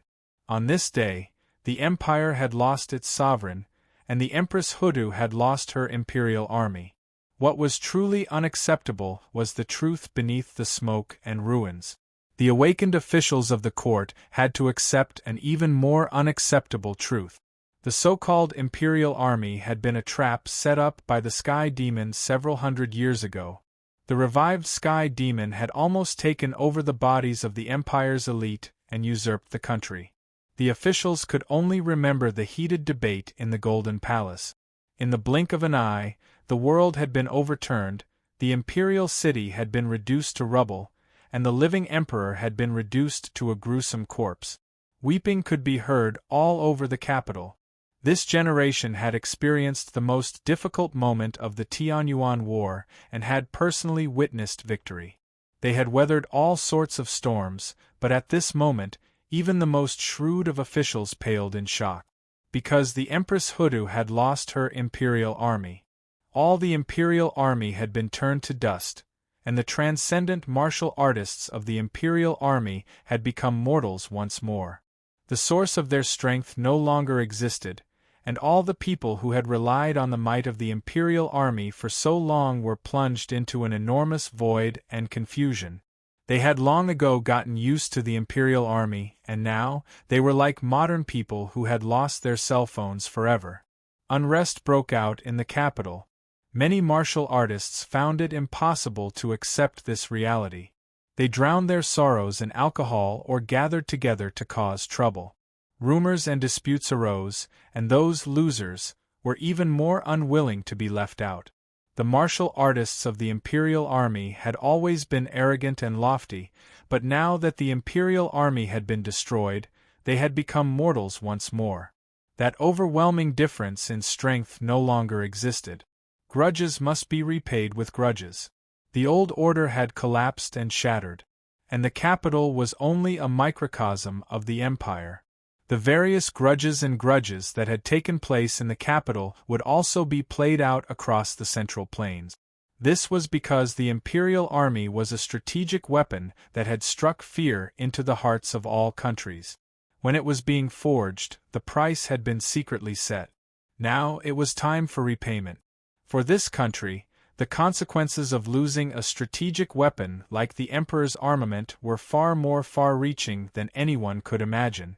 Very abruptly, a new era had arrived. 2 days had passed since that shocking change. In the dilapidated Golden Palace, the officials gathered again. Most of them had recovered from the emptiness and discomfort of losing the imperial army. They had also accepted the shocking facts one after another. Everyone had a worried look on their faces, but many of their eyes were shining brightly. Humans were the most adaptable creatures on this planet. They could always break free from a huge blow and instinctively run towards benefits, starting to scheme against each other. The court assembly was reconvened. Although the emperor's body was not yet cold, there were still many important matters in the country that needed to be resolved. For example, the ownership of the throne. A country cannot go a day without a ruler. The emperor has passed away, and the crown prince is dead. The current plan is to pacify the people of the world and quickly choose a wise and generous prince from the royal family to inherit the throne and stabilize the country. As soon as this was said, someone said gloomily, "The emperor has lost his virtue, causing the country to fall to this state. Jianqing is the crown prince, but he has followed the emperor's lead and does not have the qualifications to be the crown prince. Lord Kai is in a hurry to choose a new ruler from the crown prince. What virtue do they have to sit on the throne? Are they not afraid of being ridiculed by the world?" The one who spoke just now was the Minister of Remonstrance, Kai Yun. Hearing this, he said angrily, "Who spoke? Please speak out." Android stood out proudly. "It is I, Lord Kai. What is your opinion?" Kai Yun sneered. "I was wondering who it was. So it is you, Lorden. What? Lorden does not agree to choose a new ruler. Do you want the Li family to abdicate to your master?" Android looked up to the sky and laughed wildly, his voice shaking the golden hall. "The country has fallen, and the emperor is the mastermind. The one who turned the tide and saved the country is General Shinsei. He saved the country from this collapse, and his contributions are thousands of years old. Who in the world can compare to him? Even if he is the emperor, why not?" As soon as this was said, the hearts of all the officials shook. "It's here." Their minds were like wheels, they held their breath and quietly thought, as expected, Anjua was already waving the flag and shouting, "It must be Sun Lang who instigated him." This person's intention was to unify the country, Most likely he wanted to be the emperor. Of course, this cannot be. It has nothing to do with ability or merit. Even if he has saved the empire, even if he has saved everyone, he cannot be the emperor. It is precisely because Sun Lang is too outstanding. His civil and military skills are top-notch, his reputation is unparalleled, and he has the old subordinates of Tianyuan as his claws and fangs. He is famous throughout the 6 armies, and he has made great contributions to the country. His popularity has reached the peak. If he becomes the emperor, there is no reason for the court to object. He has wings and is overflowing with talent. Once he ascends the throne, he will seize power and rewards, and embezzle the benefits of the officials. Such a thing cannot be allowed to happen. Compared to this, it is more appropriate to find a soft-tempered prince to ascend the throne. After all, the previous emperor made such a grave mistake, and the political credibility of the imperial family is completely ruined. Even if the new emperor ascends the throne, his power will be wantonly suppressed by the court, and he will be a clay puppet from then on. The power and benefits given by the new emperor would be enough for everyone to eat their fill. Therefore, Sun Lang must not be allowed to become the emperor. He has a more suitable place to go. The leaders of the imperial court exchanged glances with each other. These 2 days of recuperation at home, no one has been idle. Kai Yun and Android are the pawns of the court officials. Kai Yun said, "First, the empire is in chaos, and stability is the priority. How can there be unexpected twists and turns in the face of a major event? The abdication of the throne was too hasty, and will only make things worse. As for the second..." He looked at Android and said slowly, "Whether it was General Shunsei who saved the country, or whether it was the previous emperor who colluded with the Sky Demon, we did not see it with our own eyes. There are still doubts. General N, don't be happy too early." Android was startled at first, and then he laughed grimly. He looked around at the courtiers present. Some looked at him calmly, some looked away, and many had uncertain expressions. These were the people that the marshal had saved. A group of ingrates. He spat on the ground. Bastards who deserve to be F***ed. Lying through your teeth, you don't even have a conscience. Although you didn't see it with your own eyes, don't you remember it at that time? Didn't you see the testimony of the palace guards? Didn't you hear the account of the people involved in Tensei province? Kai Yun said slowly, "Forgive me for being blunt, but the testimony of Tensei province is not completely trustworthy." There was a commotion. Sun Lang's political hooligans were ready to move, but at this moment, a clear voice came from outside the hall. "If there are any problems with the testimony of Tensei province, why don't you tell me in person, Lord Kai?" Everyone turned their heads and saw the door of the hall being pushed open forcefully. A figure carrying the sunlight strode in with large strides. His gait was majestic and imposing. Everyone recognized this person and her face. It was the general of Tensei. Wei Zheng and the others immediately left their positions and knelt on the ground, but there was a trace of disappointment and sadness in their faces. They said in unison, "Greetings, General of Tensei." Empress walked towards Kai Yun step by step.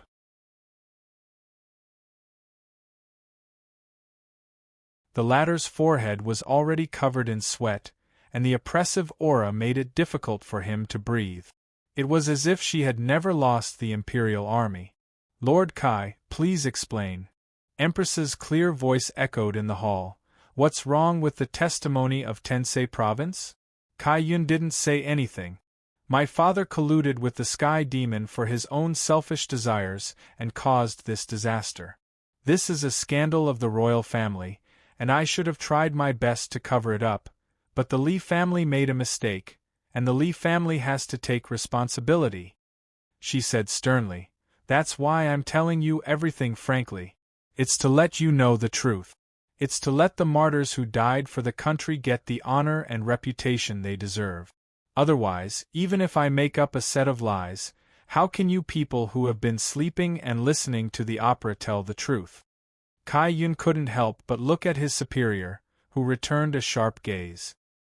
He gritted his teeth and said, "Your Highness, after all, seeing is believing. Perhaps you were also deceived. Why did His Majesty suddenly attack Sun Lang that day in the Golden Palace? Shouldn't we find out the reason?" Empress raised her eyebrows and sneered. "What's wrong? A conspiracy? Is there any inside story?" "That's not necessarily true," Kai Yun said. "After all, it takes two hands to clap." As soon as he finished speaking, there was a loud explosion. Kai Yun's body flew into the air. His face was strangely twisted and dripping with blood. He spun a few times in the air and fell to the ground. He struggled for a long time but couldn't get up. Empress slowly retracted her hand and said indifferently, "Is it going to make a sound?" The officials were surprised and silent at first. The air was strangely quiet, and then a commotion was brewing. Before someone could make a move, Empress strode to the front of the steps and looked around at the officials in the hall. "I'm not here to argue with you, but to tell you two things," she shouted. "First, the throne of the Emperor is temporarily vacant. Times have changed, and we have to find a new path for the country. The most urgent thing is to get through the difficult times, reorganize the court, and stabilize the world. The important matters of the country require the joint efforts of the court. The 3 provinces and 6 departments should perform their duties. The martial arts hall should be in the center. Everything should be as before. As for the power of the emperor to make decisions, I, General of Shinsei, Sun Lang, and Zhuge Wuho will discuss and preside over it." "Who agrees? Who opposes?" General of Tensei's Phoenix eyes were fierce. People who were swept by her eyes all bowed their heads and felt awe-inspiring. She was the only child of the Li family who could stand here with her head held high. This was because the testimonies of the palace guards and many common people could prove this point. When the imperial capital was in a state of chaos, only the general of heavenly strategies and his father had turned against each other. Many people had seen the flag flying in the imperial capital, and no one could deny this point. Wei Zheng and others said without hesitation, "We agree." Zhao Yunlong said, "Shinto province also agrees." Bao Shiren, the governor of the capital, said loudly, "I also agree." More and more people chose to stand in line. But more people were still watching. Because the conspiracy was not over yet. "I object." Minister of the Ministry of War stepped out slowly. Empress's eyes were sharp. "Mr. Guo." Minister Guo said calmly, "General of Tensei's words are very good. But the choice of the 3-person council needs to be discussed. I think that General of Shent's meritorious deeds should lead the position of the world's army marshal and the military power of the world. In order to avoid suspicion, it's better to choose someone else to make decisions." Empress raised her eyebrows and said, "Is there going to be a war at the border?" Minister Guo's expression changed, and then he said calmly, "To tell you the truth, the Ministry of War is in a hurry. Li Hua and Rui Jin have sent all their troops to our border. They are going to the south and go straight to the capital. Our Hutu has suffered such a disaster and lost the imperial army. Our national strength has been greatly damaged. It is really difficult for the generals guarding the border to resist the 2 countries. We need a peerless genius and a pillar to lead the army to the north to fight with them. Only then can we frighten the rascals and restore the courage of Hutu." He said slowly, "I am old. This important task can only be done by General of Shinsei. If the commander of war doesn't come out, what can we do?" The fangs were finally revealed. There was a lot of discussion in the court. "That's reasonable. Only General of Shinsei can't do it. After all, it's our dynasty that supports the sea. Capable people do more work."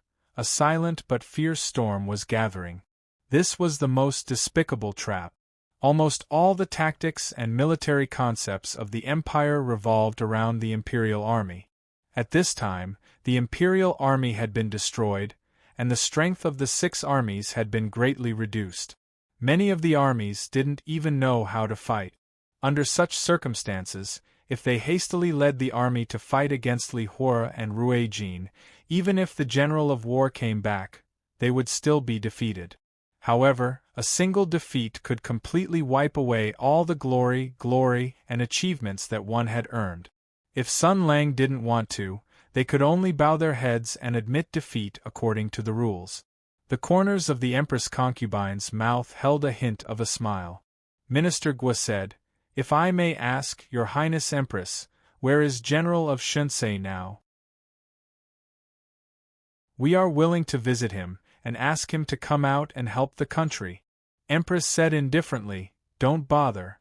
I just want to let you know that 2 days ago, Sun Lang has already left for the north to fight against the army of Li Hua and Rui Jin."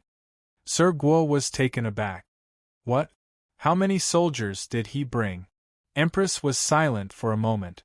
Her eyes became distant, and then, a smile bloomed on her face. Her face was filled with worry, trust, and pride. She trusted that man more than anyone else. "Master, I will work hard. Sister, please don't worry, I will inherit your efforts. I will continue to act as you, govern the country, coordinate the troops, and protect the country. Until the situation is settled, I will return to myself and do what I want to do. Before that, I am willing to be you. Please watch over us from the sky." Facing all the civil and military officials, Ping Yang's voice was soft but firm. He went alone. Speed is the most important thing in war, so he left in a hurry. He wants to stop the 2 armies outside Huda's borders. This is what he wants to do. Looking at Minister Gua, who was in a daze, her tone was still relaxed. "But I have heard your suggestion about the general of the army. I agree."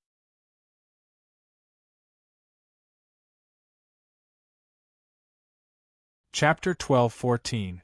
The torrents of steel and fire were surging forward. Crossing the vast Palia plain and the surging Yino River, the joint army of the Rui Jin and Li Hua marched day and night.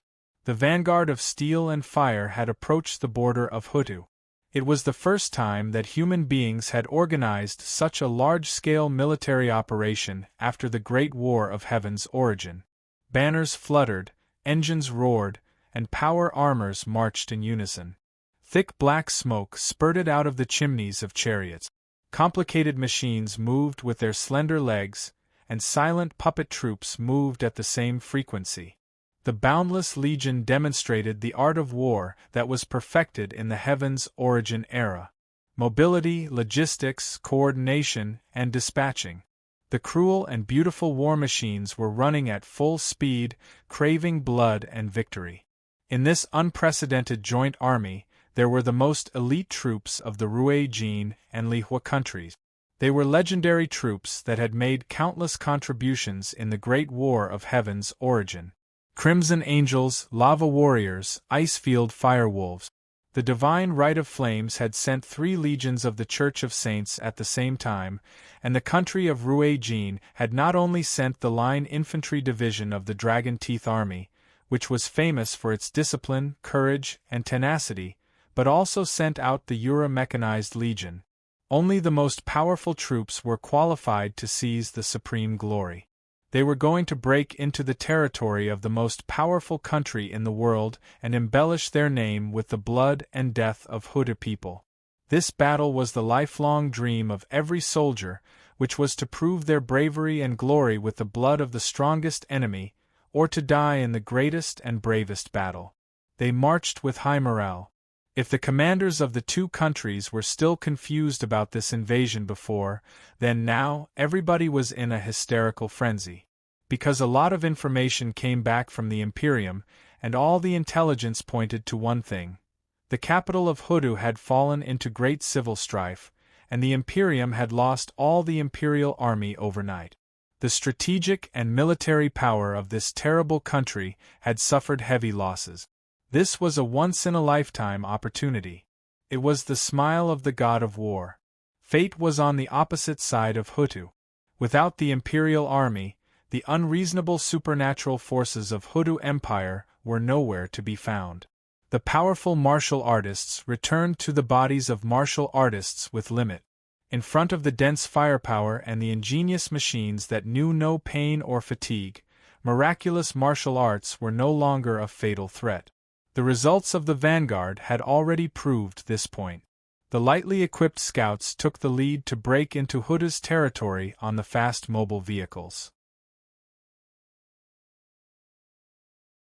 With only the light cannons and suppressive fire, they looted a lot of fortresses and mansions, crushed the armed forces in the countryside, and even killed a few cavalry squads of Hudu. As long as they were not involved in street battles and ambushes, they would hardly suffer any casualties, because they did not run into any warriors of the imperial army from the beginning to the end. In Ho-Tu's territory, all the military residences and cities were defending themselves behind closed doors. The army of Ho-Tu, which was said to be unparalleled in the world, was actually hiding in the thick, solid cities and driving away the arrogant scouts of the Imperium with the heavy projectile weapons that were not the Emperor's weapons. The warriors who stepped forward bravely were all killed on the spot by the long-distance firepower, and their bodies were obliterated. After every battle report was sent back to the army, the fire in the hearts of the soldiers of the Sharp Metal Army and the distant Fire Army grew more and more furious. This was the gift of fate. It was a once-in-a-lifetime opportunity. The Imperium was no longer powerful.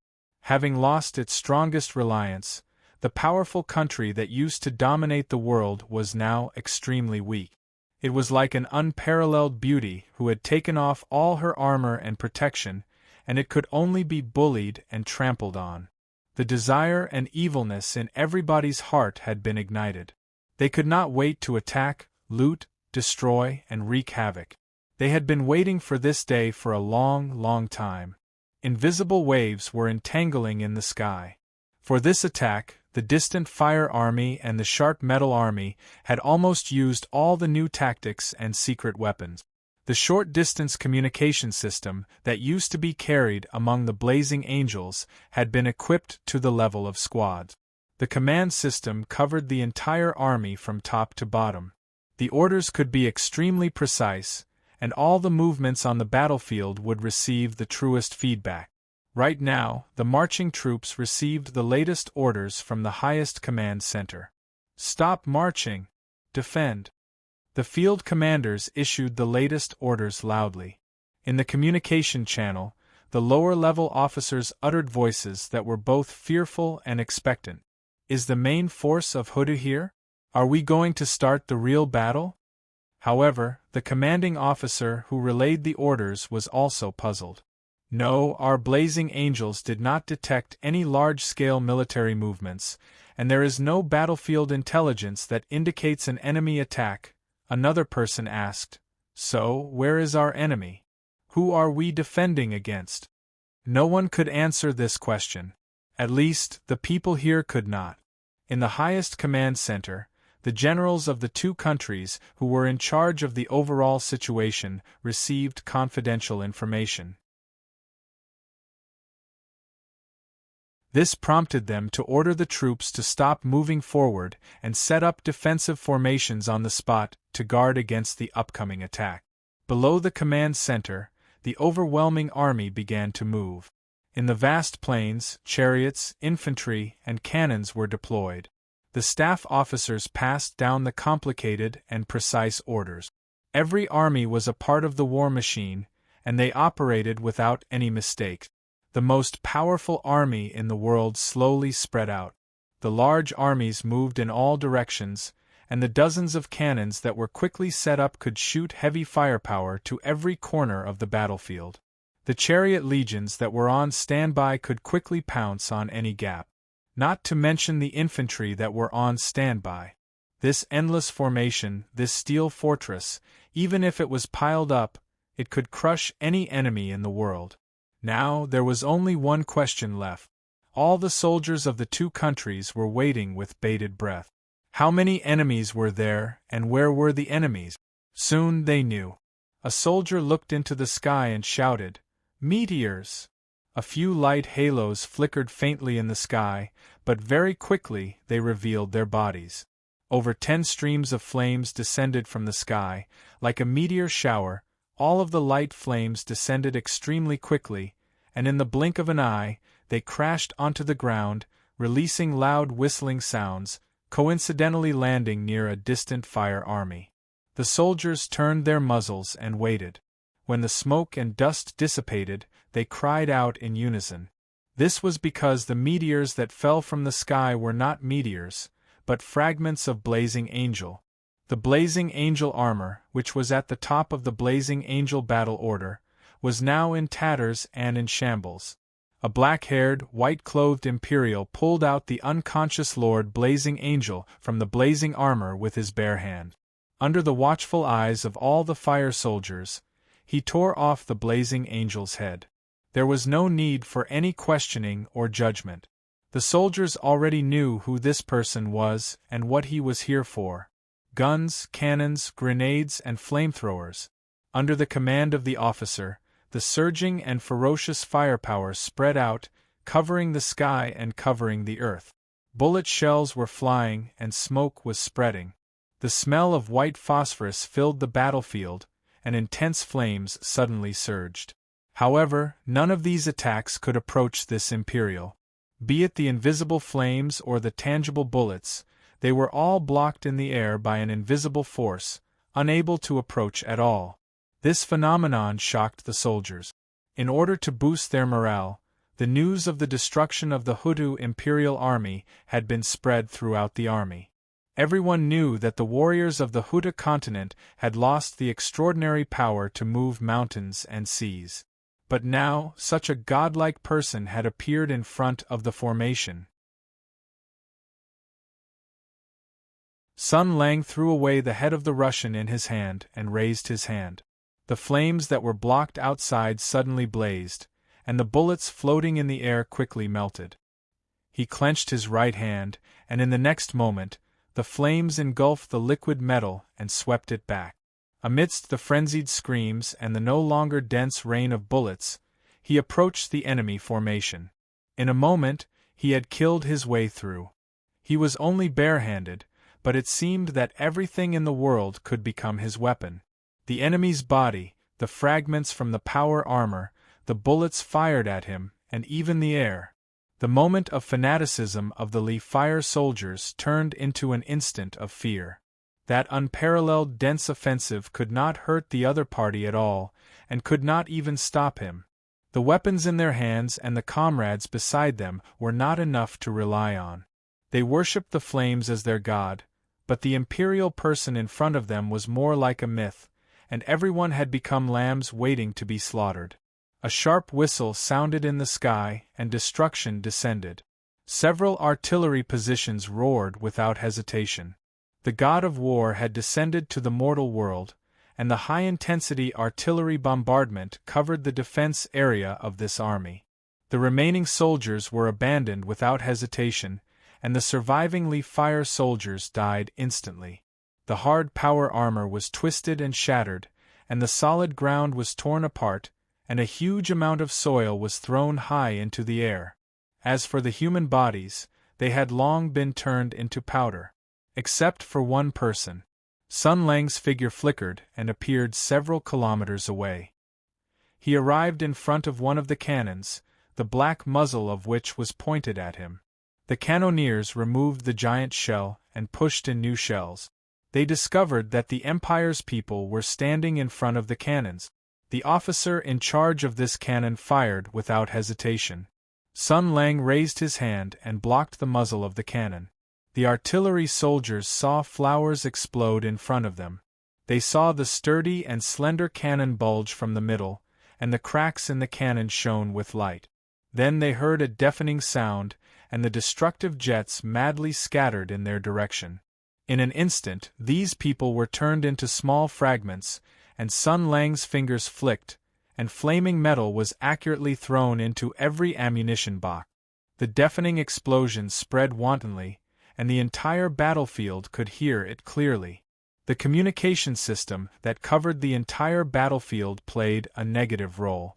Every commander knew one thing: an unprecedented enemy had blocked the path of this unparalleled army, blocking everyone's way forward, and even blocking everyone's way back.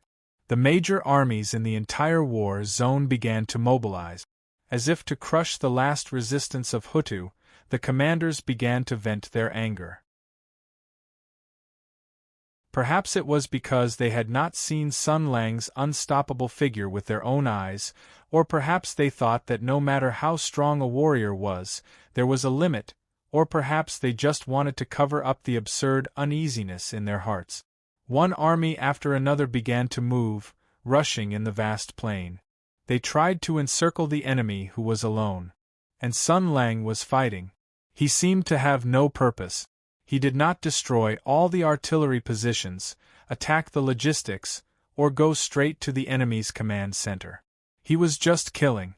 All he did was defeat the enemy forces that came to him one by one. All he did was destroy anyone who tried to challenge him. He was surrounded by layers upon layers of enemies. Swords flashed, bullets rained, cannons roared, and smoke filled the air. There were holy knights in power armor and puppet soldiers who only knew how to kill. All the enemies were no match for him. It was not a legend that he had faced an entire army alone. It was something that had truly happened. He had experienced it 3 years ago. At that time, he was full of madness and despair. He was not begging for life, but for death. The current battle was very different from the past. He was not begging for life, nor was he begging for death. In this battle where he was surrounded on all sides, he was actually searching for something that could not be explained.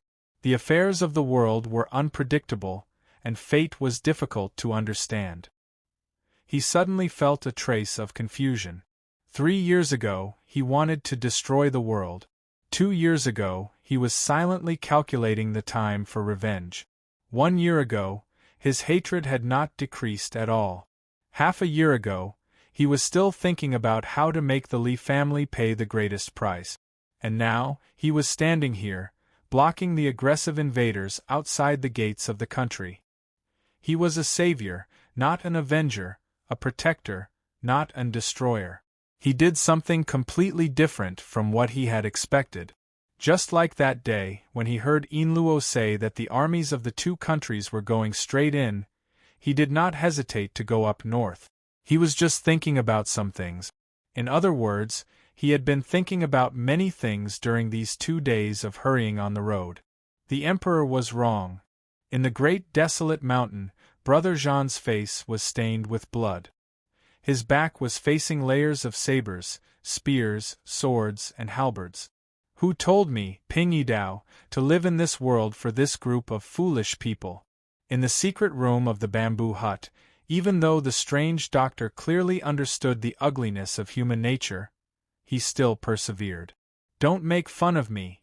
In front of the Xianheng Hotel, Kong Zhongwu, who had achieved enlightenment, chose to forgive and go further.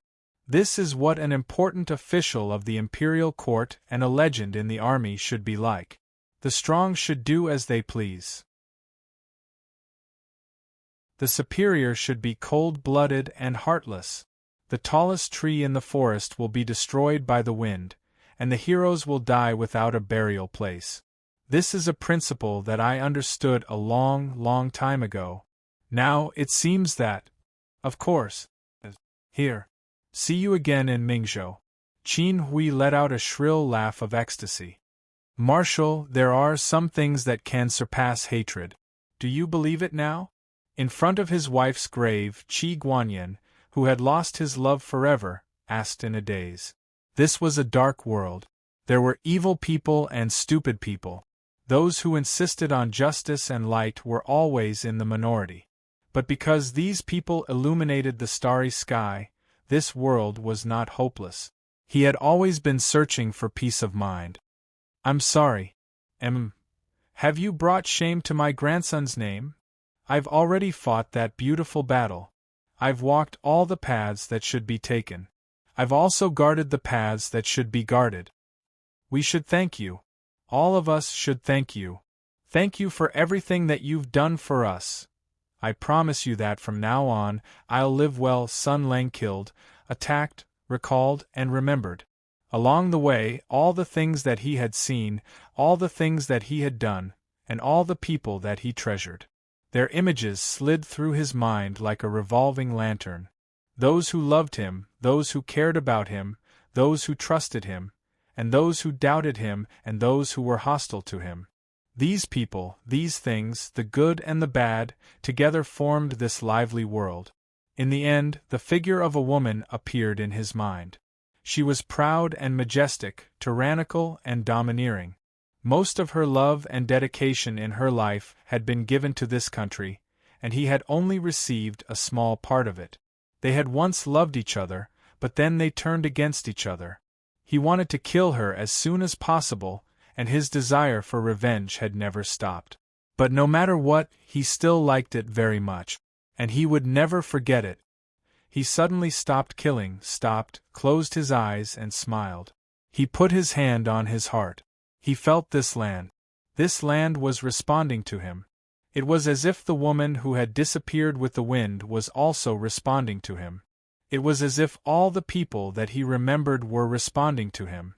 Then, he whispered, "Watch carefully. Those who did not trust him, so they betrayed and plotted against him. Those who trusted him, so they had always followed him. Those who did not trust him, but now they had no choice but to place their hopes on him. The transmigrator who had encountered an unfair fate and had walked all the way to this day roared. Open your eyes wide and watch carefully. Sinran's sword energy pierced through heaven and earth, from Sui province in the east, to Shang province in the south, to Ming province in the north, and to Qin province in the west. It was as if the entire country was responding to this brilliant sword light. The upright was the sword's spine, the brave was the sword's edge, the benevolent was the sword's edge, the martyr was the sword's pool, and the selfless was the sword's sheath. In this way, the heavens were determined by the heavens, the earth was determined by the righteousness, and the law was determined by the reason. The invisible will that had run through the Huda dynasty for hundreds of years was reforming. Sun Lang had reforged the Huda holy sword. At this moment, all the martial artists in the empire looked up at the same time. They did not know what was happening thousands of miles away, but they suddenly had a strange feeling.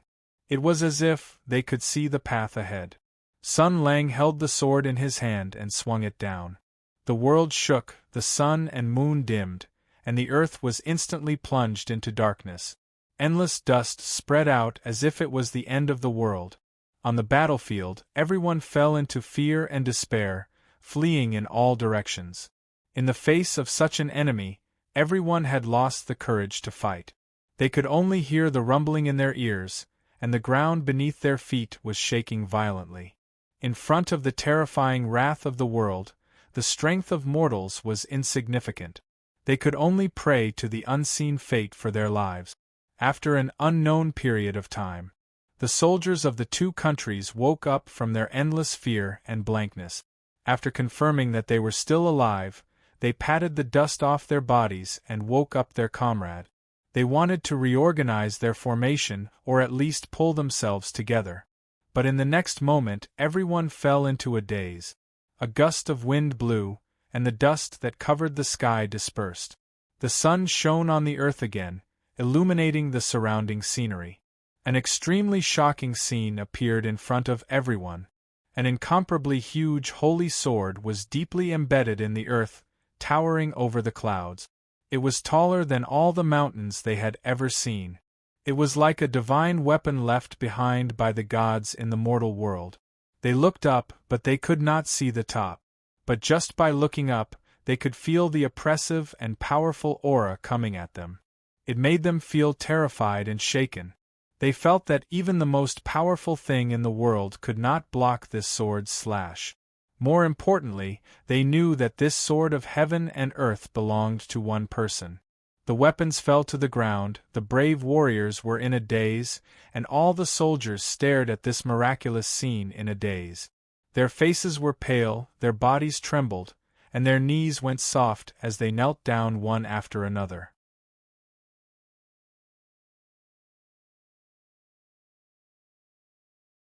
Chapter 12-15. The armies of the two countries retreated.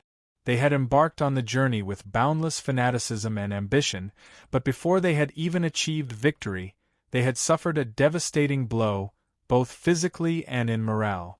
Fear still lingered on the faces of every soldier. They prided themselves as brave warriors, but they had no idea how to deal with that godlike enemy. But in addition to their defeat, they also rejoiced that they had survived the disaster.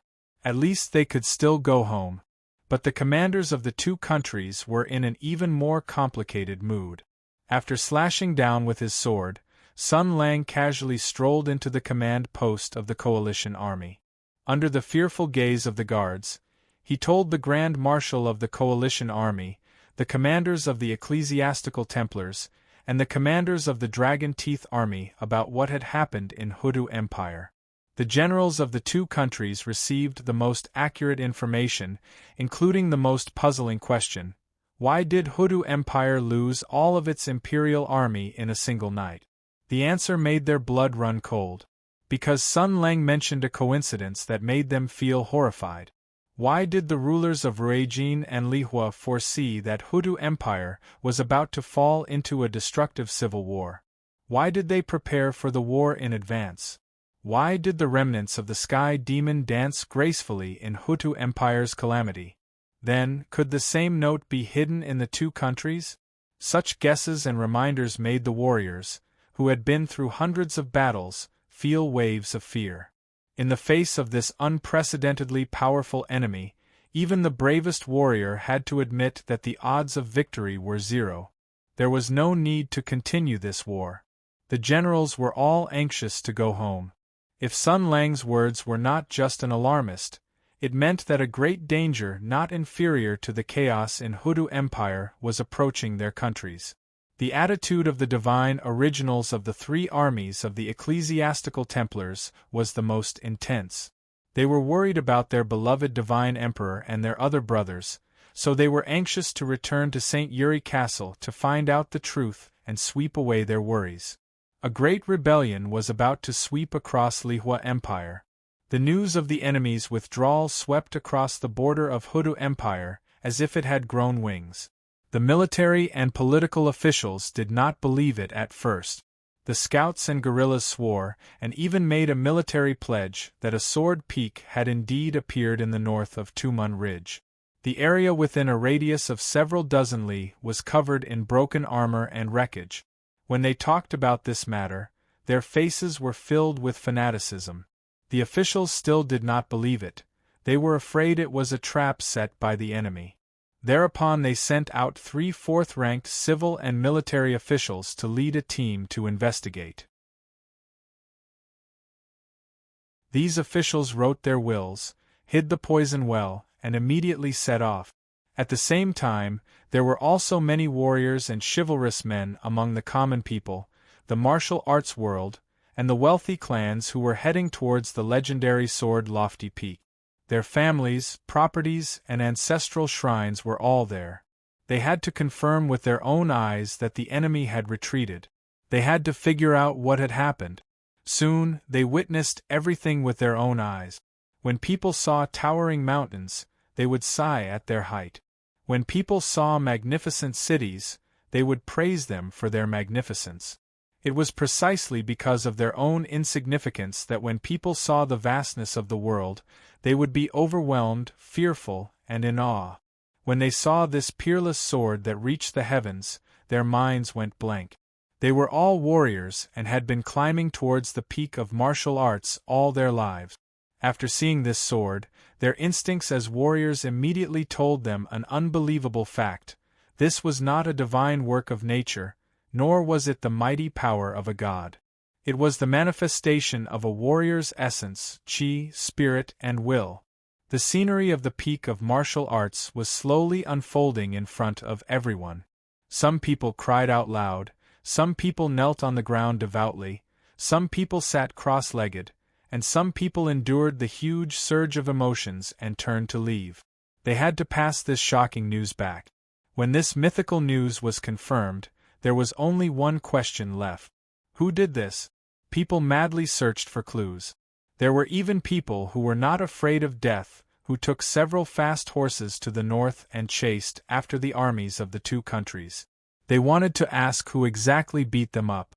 The news of the enemy's retreat was sent back to the capital through the fastest means of communication. In Tensei Province, Princess Pingyang, who was in a meeting with important officials, received an extremely secret message. She opened it and a smile appeared on her dignified and beautiful face. Wei Zheng and the others held their breaths and waited quietly. Seeing this, they could not help but ask, "Princess, what's the matter?" When the Empress concubine led the army out that day, she had already made arrangements for her funeral. If there were any mishaps, Pingyang would take over her position. She left everything to her younger sister and son Lang. She also left behind a will, asking her subordinates to assist her as usual, for the sake of the country. Wei Zheng and the others followed this will. However, when there were no outsiders, they called her Princess, to show their deference and remembrance. Pingyang smiled faintly and said, "My master defeated the enemy." She passed the secret message to everyone calmly and without the slightest excitement. Everyone secretly praised Princess Pingyang. She was as shrewd as the old master. "Your Highness, you can rest in peace." After everyone digested this explosive news, Princess Pingyang said, "Since this matter has been decided, there will be waves. Everyone, follow the previous arrangements and do your own things." The officials retreated in awe. Wei Zheng walked at the end and respectfully closed the door. Through the last crack, he seemed to have seen Princess Pingyang jump with force and spin around a few times. Perhaps his eyes were playing tricks on him. Whatever. He smiled faintly. There was nothing bad about it. Sun Lang had done such an earth-shattering thing. The officials in the imperial court would have a headache. Those who chased after the armies of the two countries and wanted to know the truth also got the answer. They caught up with the army of Lihua with the feeling of knowing the truth in the morning and dying in the evening. They were not shot into sieves, nor were they treated rudely. After hearing the purpose of their visit, the officer of Lihua who intercepted them took them to the mobile command post with a complicated expression. The general of Shunquan received them and told them the answer they wanted. That person was Sun Lang, a high-ranking official of the empire and a war hero of the Tianyuan era. At that time, he was called Jiaing. Almost all the officers of Lihua had seen him in the War Memorial Square, museums, and military textbooks. Those people of the empire walked all the way and saw what they wanted to see in the eyes of the enemy soldiers. They were in awe, avoidance, and wavering. They were politely sent away by the soldiers of Lihua. They enthusiastically brought the news back to their country. As soon as the news came out, the public was in an uproar. They spread the news everywhere and collected all the information about Sun Lang. More warriors set off again with the idea that seeing was believing. They wanted to hear the answer they wanted from the old Harry. Anyway, they did not seem to dare to use violence. The speed of the army was much slower than the speed of a single person. Teams of people of the empire caught up with the defeated armies of the two countries. They asked the same question like a repeater. The armies of Rui Jin and Lihua first patiently received them, but gradually became annoyed. After all, this was not a glorious thing. It was really annoying to talk about it over and over again. So the commander gave an order that if this happened again, each department would deal with it on their own. Even the most ordinary soldiers learned a few words of the empire. Later, even the bionics of the Rui Jin puppet army were implanted with a new logic command. As long as they saw the smiling people of the empire, they would raise their weapons and shout, "It's Sun Lang, General Shinsei, commander of war of your country. He's alone. Don't ask any more. Get out." They, too, became repeaters and became the people they hated. The highest officials of the three provinces of Qin, Song, and Ming jointly issued a notice to confirm the authenticity of this matter on the official level. The martial arts hall in the capital drafted an edict to the world, describing the military disaster that almost happened, and that someone had saved everything. When the country was in danger, there was still someone who protected the country. They hoped that the people would be at peace, that the country would be rebuilt, and that the dead would be at peace. In the edict drafted by the emperor, Sun Lang's achievements were also listed. He was adopted by the Rongguo residents and was once named Jiaing. After winning the Battle of Tianyuan and repaying the kindness of raising him, he changed back to his original name. During the war, he had risked his life for the empire and made countless great contributions. Now, when the empire was in danger, it was he who turned the tide and stabilized the 9 provinces. This virtuous and capable person was unparalleled in the world. He was the only person south of the Big Dipper. After 3 years, the country finally returned the honor and gratitude to Sun Lang.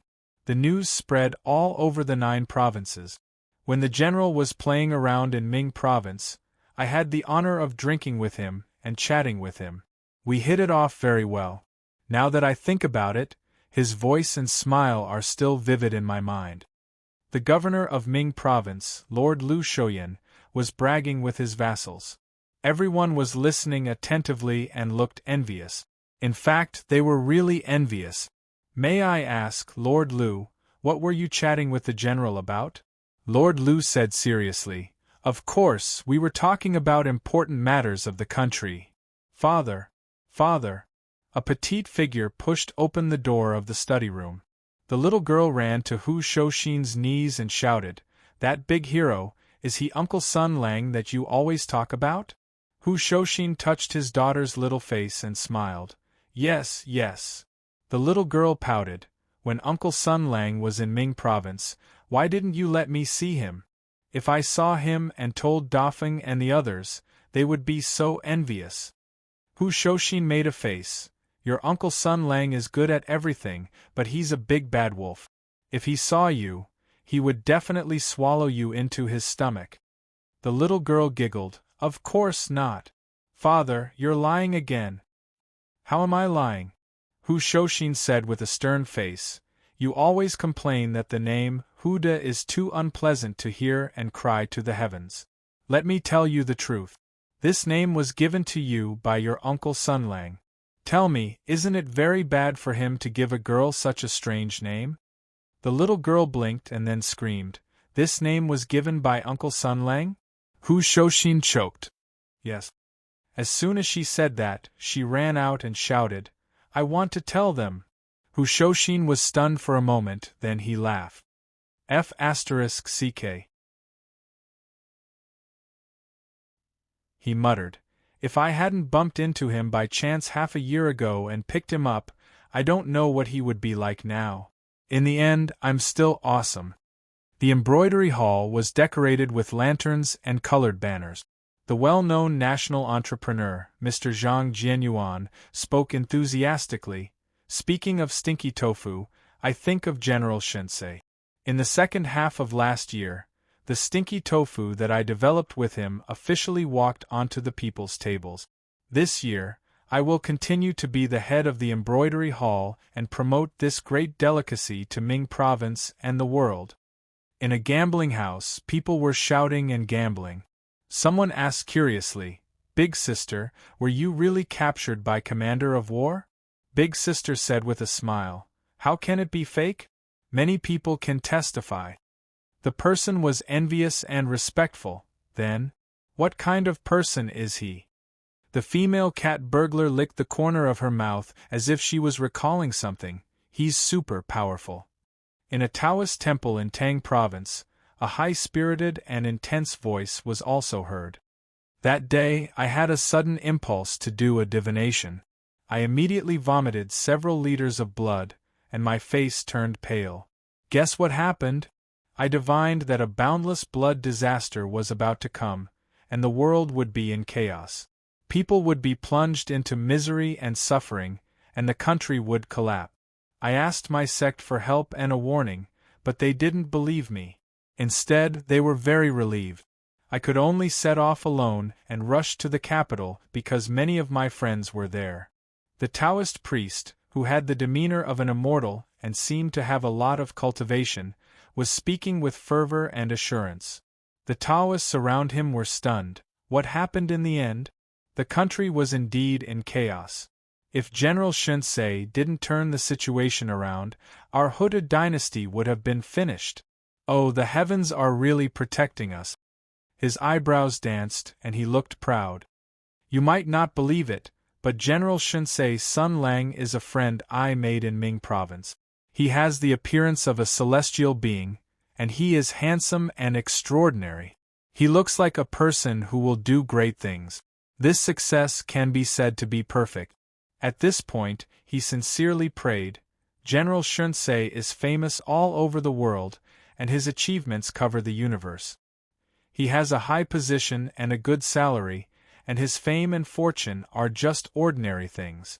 I know that he likes women, so I wish him a lot of wives and concubines, and a harmonious family.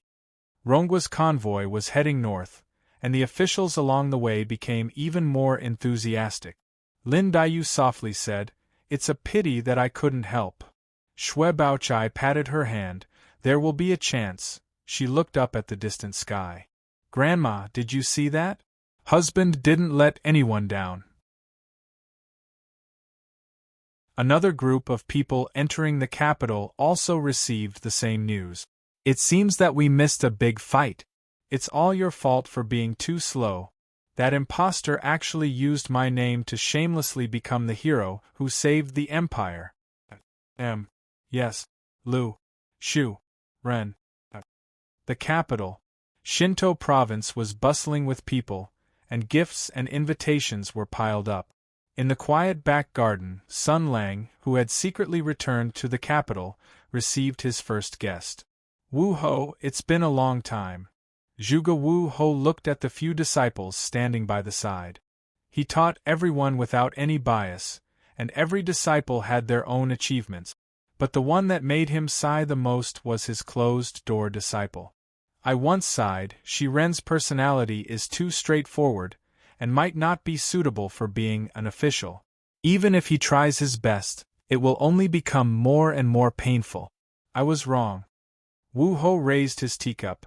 "For him to be able to stand on your side, I am very gratified." Sun Lang chuckled, and lazily leaned on the back of the chair. Even though he had done such an earth-shattering thing, and even opened up a mountain for the path of martial arts, his strength and achievements were close to that of a god, but he still looked the same as usual. Or it could be said that he had always been like that. "I heard that the officials in the capital wanted to cover up this matter?" he asked with a smile. Wu Ho waved his hand.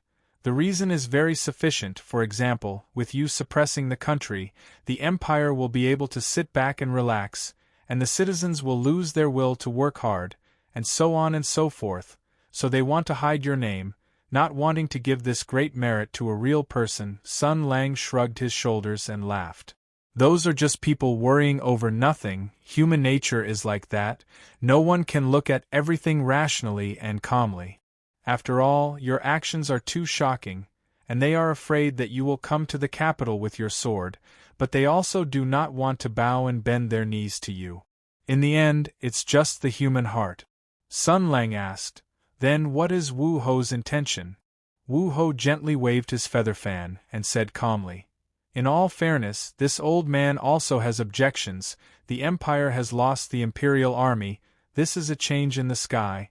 The people are at a loss, the martial artists are dispirited, and there are strong enemies knocking on our door. In such a dangerous situation, we should rally the people and fight to the death.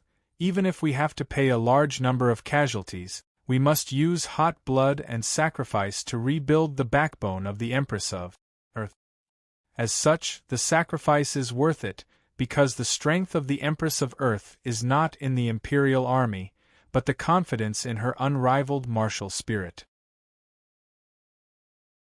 As long as we let the people of the Empire understand that even if we lose the Imperial Army, the Empress of Earth will not die, even if our country falls, even if the enemy wreaks havoc, the people of the Empire will not lose their determination and will to resist, and engrave this will in our blood and be passed down from generation to generation, and there will be a day when the Empress of Earth will find a new source of power, and sooner or later there will be a day when she will come back. For revenge. Speaking to hear, he shook his head and laughed bitterly. You are good, with one sword everything is over. Sun Lang said softly. I just feel that enough people have died. Wu Ho sighed and had nothing to say. Sun Lang asked again, Wu Ho, why did you come here today? Why don't you tell me?